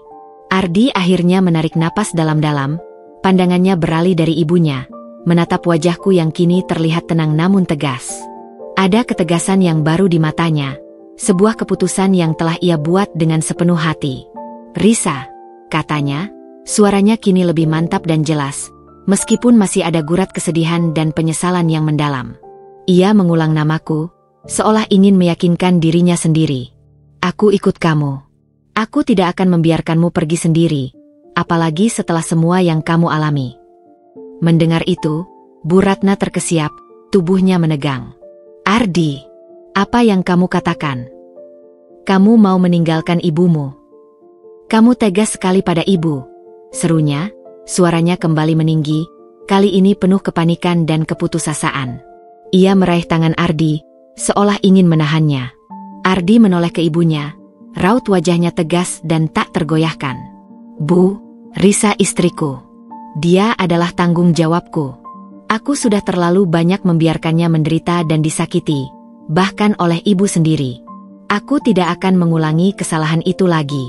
Aku akan bersamanya, dimanapun ia berada. Ini adalah pilihanku, Bu. Aku tidak akan meninggalkan ibu, tapi aku juga tidak akan meninggalkan Risa." Ada nada finalitas dalam suaranya yang membuat Bu Ratna terdiam. Bu Ratna tak bisa berkata-kata. Air mata mulai mengalir deras di pipinya. Ia menatap putranya dengan tatapan tak percaya, seolah ia baru saja dikhianati oleh darah dagingnya sendiri. Selama ini, Ardi selalu patuh padanya, selalu mendengarkan setiap perkataannya dan menuruti setiap keinginannya. Kini, ia memilihku, memilih berdiri di sisiku. Sebuah kemenangan kecil dan pahit di tengah badai emosi ini, namun sangat berarti bagiku. Aku menatap Ardi, ada rasa lega sekaligus haru yang membuncah di dadaku. Pilihan Ardi menunjukkan bahwa ia memang mencintaiku dengan tulus, terlepas dari segala rahasia besar yang kusimpan. Ia berani mengambil sikap. "Terima kasih, Ardi," ucapku pelan, dengan senyum tipis yang tulus. "Kalau begitu, aku akan mengurus apartemen baru secepatnya. Aku akan meminta Sarah untuk membantu mencarikan yang terbaik untuk kita," lanjutku, berbicara pada Ardi. "Aku punya beberapa properti pribadi yang bisa kita tempati, yang lokasinya dekat dengan kantorku. Kita bisa memilih yang paling nyaman." Bu Ratna yang mendengar kata properti pribadi kembali terkejut, matanya terbelalak. Namun kali ini ia menahan diri untuk tidak berkomentar atau menyela. Ia hanya bisa melihat kami dengan tatapan nanar, penuh penyesalan. Ia tahu posisinya telah berubah drastis. Ia tidak lagi bisa mendominasi seperti dulu. Kekuasaannya atas Ardi, dan juga diriku, telah runtuh. Setelah pertemuan yang menguras emosi di kantorku itu, sikap Bu Ratna berubah drastis, nyaris 180 derajat. Ia mulai menghubungiku setiap hari, tidak lagi dengan perintah atau sindiran, melainkan dengan pertanyaan-pertanyaan hati-hati dan permohonan maaf yang terselubung dalam bentuk perhatian. "Enduk Risa, kamu sudah makan? Jangan sampai sakit ya, Enduk, ibu khawatir." Pesannya melalui telepon, nadanya terdengar cemas dan tulus, jauh dari nada-nada dingin sebelumnya. Atau, "Risa, ibu sudah masakan rendang kesukaan Ardi.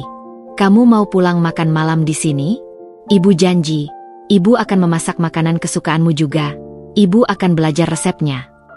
Ia bahkan menawarkan untuk menjemputku. Aku tahu, ini adalah upaya Bu Ratna untuk memperbaiki keadaan, untuk menebus kesalahannya. Ia berusaha keras menunjukkan perubahan. Ia bahkan sesekali datang mengunjungiku di kantor, tidak lagi dengan tuduhan atau tatapan sinis, melainkan dengan membawa buah tangan atau makanan ringan favoritku yang ia dapat dari pasar tradisional. Ia mencoba membangun kembali jembatan yang telah ia hancurkan dengan tangannya sendiri. Para karyawanku di kantor terkejut melihat perubahan sikapnya yang begitu drastis. "Bu Risa, ibu Anda berubah sekali ya. Kemarin beliau membawakan kue-kue tradisional yang enak sekali," bisik Sarah suatu hari, matanya memancarkan rasa ingin tahu yang besar. Aku hanya tersenyum tipis. Mereka tidak tahu, wanita di hadapan mereka itu adalah ibu mertuaku, bukan ibuku kandung yang memang selalu lembut. Aku memilih untuk merespons Bu Ratna dengan hati-hati. Aku tidak langsung menerima semua tawaran dan permintaan maafnya dengan tangan terbuka. Aku menjaga jarak, membiarkannya merasakan konsekuensi dari perbuatannya. Aku ingin ia benar-benar tulus berubah dari dalam hatinya.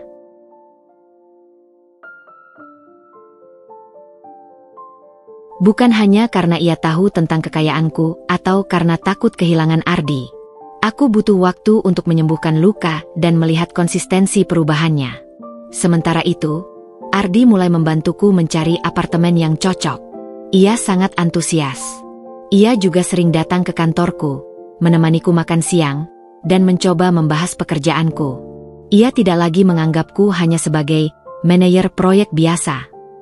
Ia ingin terlibat, ingin memahami duniaku yang selama ini tersembunyi.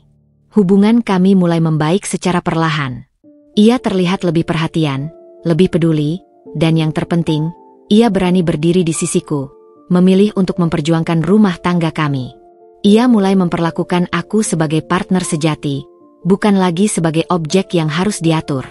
Aku akan belajar banyak darimu, Risa, ucapnya suatu malam, saat kami sedang mencari-cari properti di laptop. Aku bangga padamu. Maafkan aku karena selama ini tidak pernah melihat betapa beratnya beban yang kamu pikul. Meskipun masih ada luka dan trauma dari perlakuan Bu Ratna yang mendalam, perubahan ini memberiku harapan.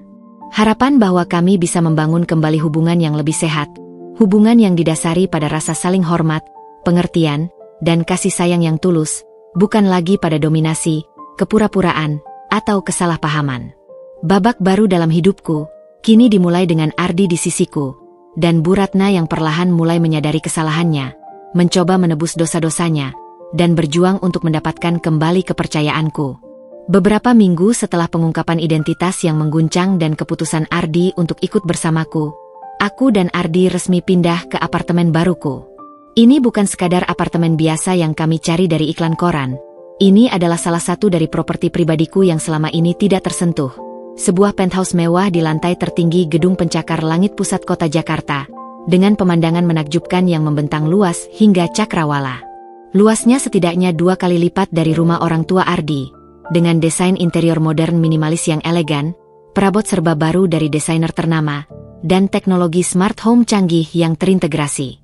Aku sengaja memilih apartemen ini untuk memberikan ruang yang cukup bagi kami berdua untuk bernapas, sekaligus untuk menciptakan jarak yang sehat dan batasan yang jelas dari Bu Ratna.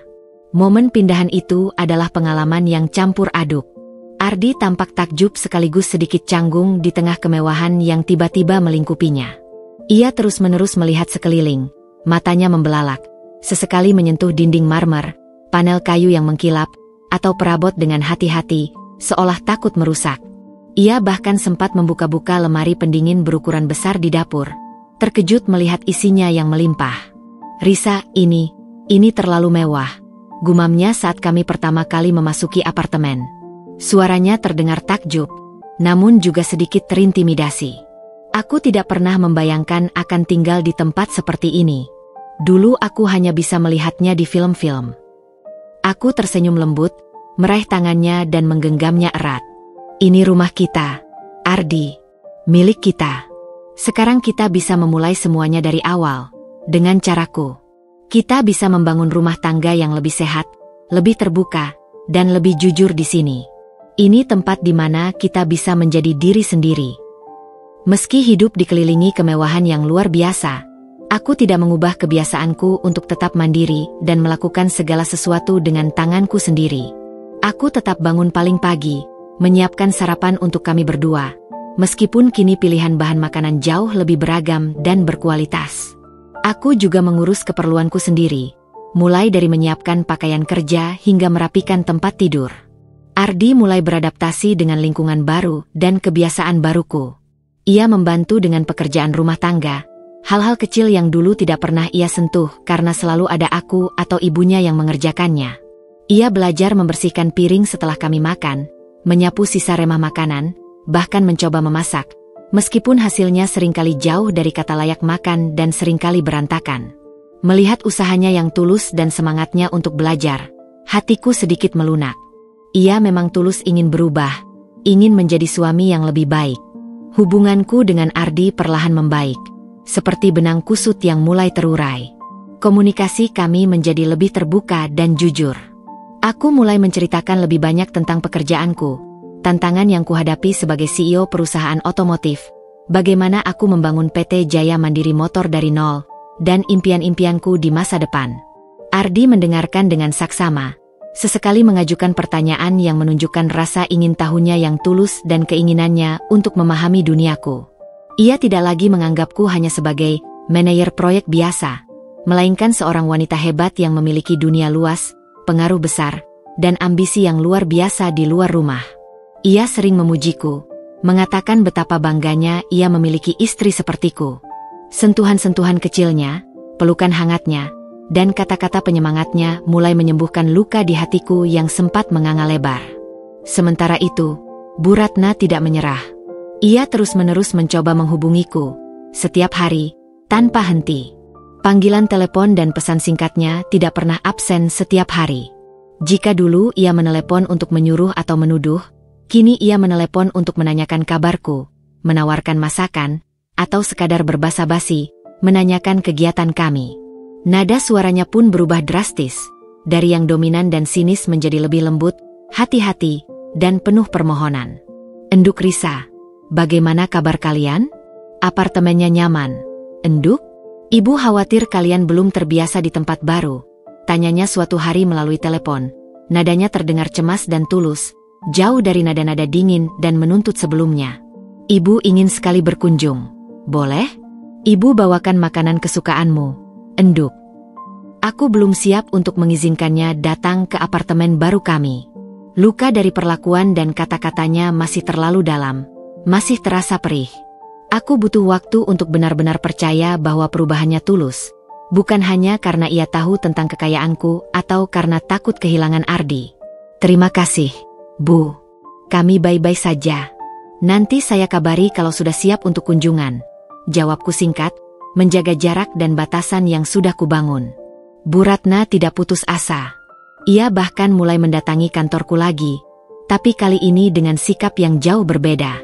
Ia datang tidak lagi dengan ekspresi angkuh atau tuduhan, melainkan dengan wajah yang lebih rendah hati, membawa kue-kue tradisional atau buah-buahan segar untukku dan para staf. Ia sering bertanya pada Sarah, sekretarisku, tentang jadwal dan kesibukanku. Ia bahkan mencoba berbicara dengan beberapa karyawan lain di lobi, mencoba membangun citra positif tentang dirinya dan memperlihatkan penyesalannya. "Bu Risa, ibu Anda datang lagi tadi. Bawa rendang favoritmu," katanya. "Beliau menunggu di lobi," kata salah satu asistenku suatu siang, sedikit keheranan. Ia masih menganggap Bu Ratna adalah ibu kandungku, sama seperti karyawan lain. Mereka terbiasa melihat Bu Ratna datang dengan wajah masam dan tuntutan, kini berubah menjadi wanita parubaya yang terlihat menyesal. Melihat konsistensi usahanya, aku mulai berpikir, mungkin ia memang tulus menyesal. Mungkin kekayaan yang kuungkapkan adalah katalis yang ia butuhkan untuk menyadarkan kesalahannya. Namun, aku tetap berhati-hati. Aku tidak ingin terperosok lagi ke dalam lubang yang sama. Aku tahu, butuh waktu, usaha, dan pembuktian yang lebih dari sekadar kata maaf dan kunjungan singkat untuk menyembuhkan semua luka yang telah ia torehkan. Suatu malam, aku dan Ardi sedang menikmati makan malam di meja makan penthouse kami yang mewah, diiringi pemandangan lampu kota yang berkelap-kelip indah di kejauhan, menciptakan suasana romantis yang belum pernah kami rasakan sebelumnya. Ardi menggenggam tanganku yang sedang memegang garpu. "Risa, aku tahu ini tidak mudah bagimu," katanya tulus, matanya menatapku penuh cinta. "Aku tahu banyak luka yang ibu torehkan. Tapi aku ingin kamu tahu, aku akan selalu berusaha membuatmu bahagia. Aku akan jadi suami yang lebih baik, dan aku akan melindungimu dari siapapun, termasuk ibuku sendiri jika ia sampai berani menyakitimu lagi." Ia mencium punggung tanganku. Kata-kata itu menghangatkan hatiku, membuatku merasakan sedikit kelegaan dan harapan. Mungkin inilah awal yang sebenarnya. Awal dari pembangunan kembali sebuah hubungan yang didasari pada kejujuran, saling menghargai, dan cinta yang tulus. Bukan hanya dari Ardi, tapi semoga, suatu hari nanti, juga dari ibu mertuaku. Aku tahu jalan masih panjang, tapi setidaknya, langkah pertama menuju kesembuhan sudah kami ambil. Minggu-minggu berlalu di apartemen baru kami, dan kehidupan mulai menemukan iramanya yang lebih tenang dan harmonis. Ardi benar-benar menepati janjinya. Ia menjadi suami yang jauh lebih perhatian, sering membantuku di rumah dengan antusias, dan bahkan mulai menunjukkan minat serius pada pekerjaanku. Ia sering menemaniku ke acara-acara kantor, belajar berinteraksi dengan para kolega dan klienku, bahkan mencoba memahami istilah-istilah bisnis yang rumit. Melihatnya tumbuh, beradaptasi, dan berusaha menjadi bagian dari duniaku membuat hatiku hangat. Aku mulai merasakan kembali kebahagiaan dan ketenangan yang kurindukan dalam sebuah pernikahan. Namun, satu hal yang masih terasa berat dan menjadi ganjalan adalah hubungan dengan Bu Ratna. Meskipun ia terus berusaha keras untuk memperbaiki diri, aku masih menjaga jarak emosional. Kunjungan dan teleponnya tak pernah absen setiap hari. Ia sering mengirimkan makanan atau sesekali datang langsung ke kantorku, selalu dengan wajah memelas dan nada suara yang penuh permohonan, seolah mencari celah untuk kembali masuk ke kehidupanku. Suatu sore, sekitar pukul 4, aku sedang sibuk di kantor, meninjau laporan keuangan triwulan dan menyiapkan materi presentasi untuk investor asing. Tiba-tiba Sarah masuk ke ruanganku dengan wajah sedikit tidak enak dan ragu. "Bu Risa, ibu Anda ada di lobi." Beliau terlihat sangat ingin bertemu dengan ibu. Katanya ada hal yang sangat penting. "Bu, sepertinya gawat." Aku menghela napas panjang. Firasatku langsung mengatakan bahwa ini bukan kunjungan biasa. Ada sesuatu yang lebih dari sekadar permohonan maaf atau membawa makanan. Aku tahu ini adalah momen yang krusial. "Baik, Sarah," suruh beliau naik. "Tolong siapkan teh hangat juga ya." Aku mencoba menahan ekspresi apapun di wajahku. Tak lama kemudian, Bu Ratna masuk ke ruanganku. Penampilannya sangat berbeda dari biasanya. Ia mengenakan daster lama yang sedikit lusuh, rambutnya yang tadinya selalu rapi kini sedikit acak-acakan dan terlihat berminyak, dan wajahnya tampak pucat, kusut, serta lelah. Ia tidak membawa buah tangan atau makanan kesukaan Ardi seperti biasanya. Ada gurat keputusasaan yang jelas tergambar di seluruh raut wajahnya. Ia terlihat seperti seseorang yang baru saja menghadapi masalah besar. "Risa, enduk," panggilnya. Suaranya sangat pelan, nyaris berbisik, tidak ada lagi nada dominan yang dulu sering kudengar. Ia berjalan mendekatiku, terlihat canggung dan tidak nyaman di tengah kemegahan kantorku yang dipenuhi peralatan canggih dan kemewahan. "Ada apa, Bu? Silakan duduk," kataku, menjaga nada suara tetap formal dan tanpa emosi berlebihan. Aku mengisyaratkan sofa di seberang mejaku. Bu Ratna duduk di sofa dengan sangat hati-hati, seolah takut mengotorinya, lalu meremas-remas ujung dasternya yang lusuh. Ia menatapku dengan tatapan memohon, matanya berkaca-kaca, air mata mulai menggenang. "Risa, ibu kesini karena ada masalah. Masalah besar, enduk. Ibu sudah tidak tahu harus kemana lagi." Aku menunggu, tidak menyela. Aku ingin ia mengungkapkan semuanya, tanpa intervensi. Ardi sudah tidak pernah memberi ibu uang bulanan lagi sejak dia pindah bersamamu. "Enduk," katanya, suaranya tercekat. Ia bilang, "Ibu harus belajar mandiri, harus mencari penghasilan sendiri. Tabungan ibu juga sudah menipis. Enduk, hanya tersisa sedikit sekali. Sementara kebutuhan ibu kan banyak. Enduk, pembayaran listrik, air, belum lagi tagihan iuran RT, keamanan, dan tentu saja makanan sehari-hari. Ibu benar-benar tidak punya uang lagi. Enduk." Suaranya pecah di akhir kalimat, air mata mulai mengalir deras tak terbendung di pipinya yang keriput.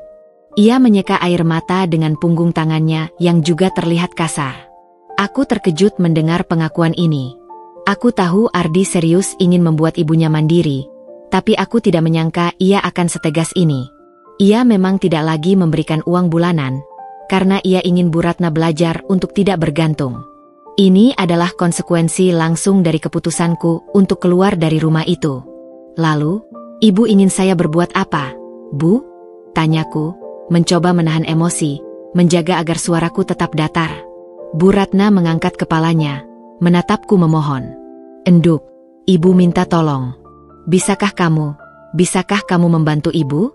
Ibu tahu kamu orang kaya. Enduk, ibu tahu kamu punya banyak uang. Tidak seperti ibu. Tolong ibu, Enduk.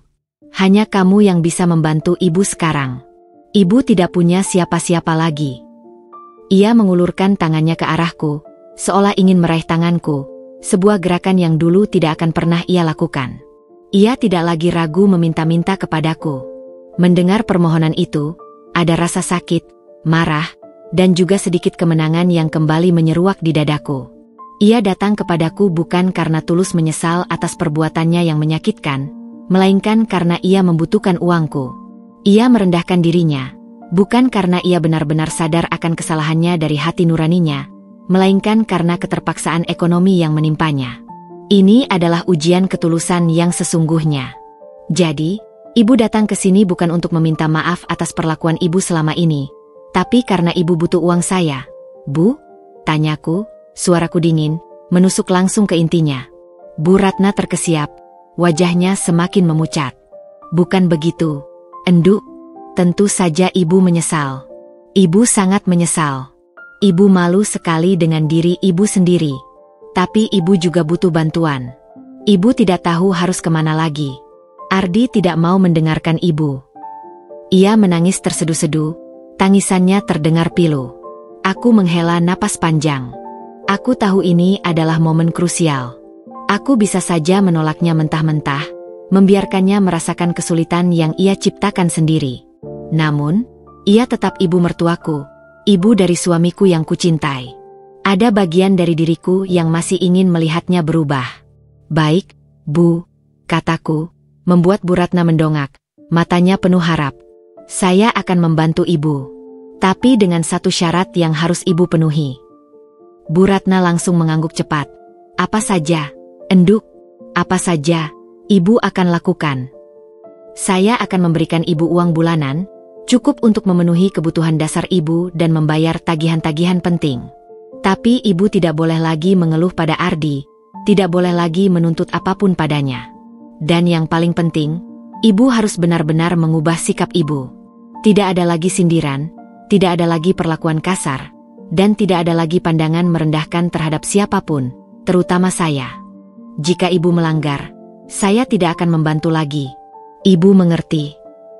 Bu Ratna mengangguk cepat. Air matanya masih mengalir namun ada senyum tipis lega di bibirnya. Iya, Enduk, ibu mengerti. Ibu janji, ibu akan berubah. Ibu akan buktikan. Terima kasih banyak, Enduk. Terima kasih. Kamu penyelamat ibu. Ia mencoba meraih tanganku lagi, kali ini dengan ekspresi syukur yang tulus dan putus asa. Aku menarik tanganku pelan, membiarkan ada jarak fisik di antara kami. Satu lagi, Bu. Bantuan ini adalah murni dari saya, sebagai menantu ibu. Bukan karena Ardi. Ibu harus belajar mandiri dan tidak bergantung pada siapapun selain diri ibu sendiri.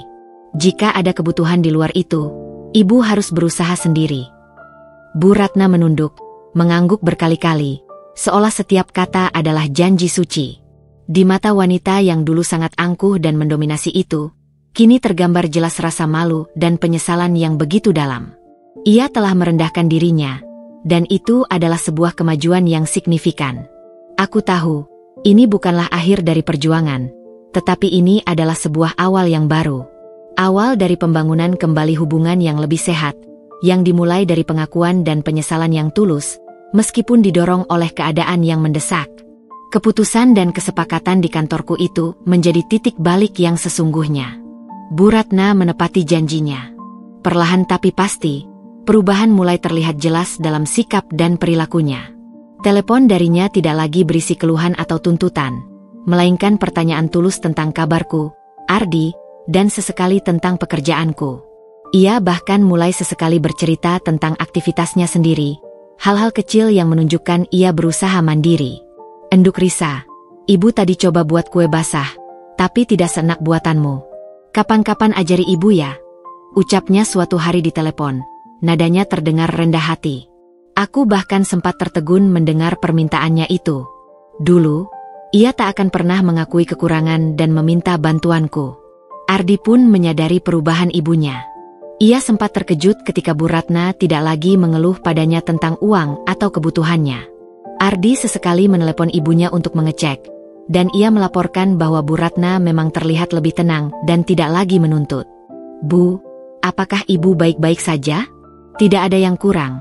Tanya Ardi khawatir suatu malam, setelah berbicara dengan ibunya di telepon. Iya, nak, ibu baik-baik saja. Risa sudah membantu ibu.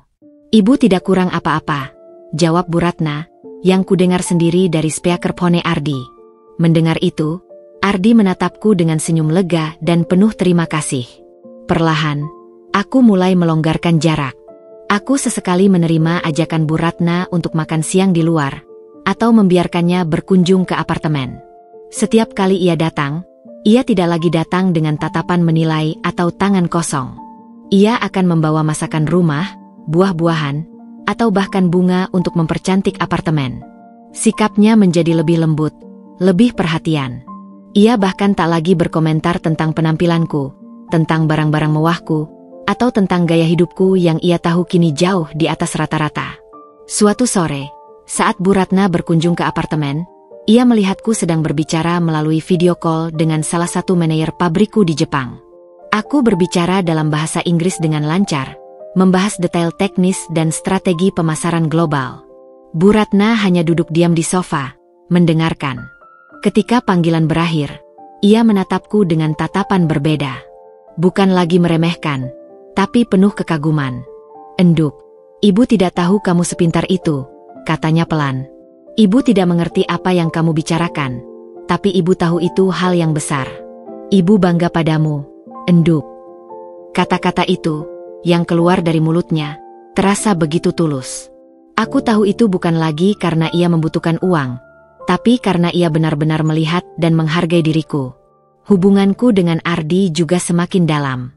Kami sering menghabiskan malam dengan bercerita, menonton film, atau sekadar berpelukan. Ardi menjadi pendengar yang baik, memberiku dukungan emosional yang selama ini kuinginkan. Ia membuktikan bahwa ia benar-benar ingin menjadi pasanganku, bukan hanya di saat senang, tapi juga di saat aku berjuang menghadapi masa lalu. Risa, aku janji tidak akan pernah membiarkanmu merasa sendirian lagi, bisiknya suatu malam, sambil memelukku erat. Aku akan belajar untuk selalu melihatmu apa adanya, bukan dari apa yang kamu perlihatkan. Luka-luka lama masih ada, namun kini mulai mengering, meninggalkan bekas yang mengingatkanku akan perjalanan ini. Aku menyadari bahwa perubahan sejati membutuhkan waktu dan upaya dari semua pihak. Bu Ratna memang telah menyakitiku, tetapi ia juga berani merendahkan dirinya, mengakui kesalahan, dan berusaha berubah. Itu adalah langkah besar. Kini, setiap kali aku melihat Bu Ratna tersenyum tulus, atau Ardi yang semakin pengertian, aku merasakan harapan yang mekar di dadaku. Mungkin, pada akhirnya, keluarga yang harmonis dan penuh kasih sayang itu memang bisa kuraih. Bukan dengan menyembunyikan diriku, tetapi dengan membuka diri dan membiarkan mereka melihat siapa Risa Pradipta yang sesungguhnya. Waktu terus berjalan, dan dengan setiap hari yang berlalu, ikatan di antara kami semakin kuat. Luka-luka lama perlahan sembuh, digantikan oleh pemahaman dan kasih sayang yang tulus. Bu Ratna, ibu mertuaku, benar-benar berubah.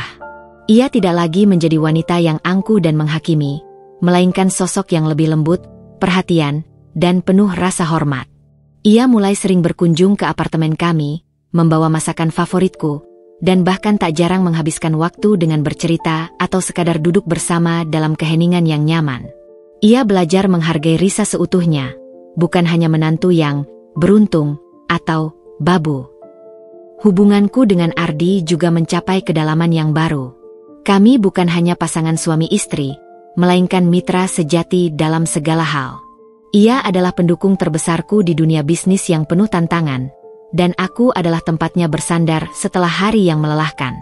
Kami belajar untuk saling terbuka, berbagi beban, dan merayakan setiap kemenangan, baik kecil maupun besar. Ardi tumbuh menjadi pria yang lebih mandiri, peka, dan dewasa, sebuah perubahan yang membuatku semakin mencintainya. Di kantor, aku tetap menjadi Risa Pradipta, CEO yang tegas dan visioner. Namun di rumah, aku adalah Risa, istri Ardi, dan menantu Bu Ratna. Batasan antara dua dunia itu kini jelas, dan aku bisa menjalani keduanya dengan keseimbangan. Suatu sore, saat kami bertiga sedang duduk di balkon apartemen, menikmati matahari terbenam yang indah, Bu Ratna menggenggam tanganku. "Enduk Risa," katanya, matanya berkaca-kaca. Terima kasih. Terima kasih karena sudah memberi ibu kesempatan kedua.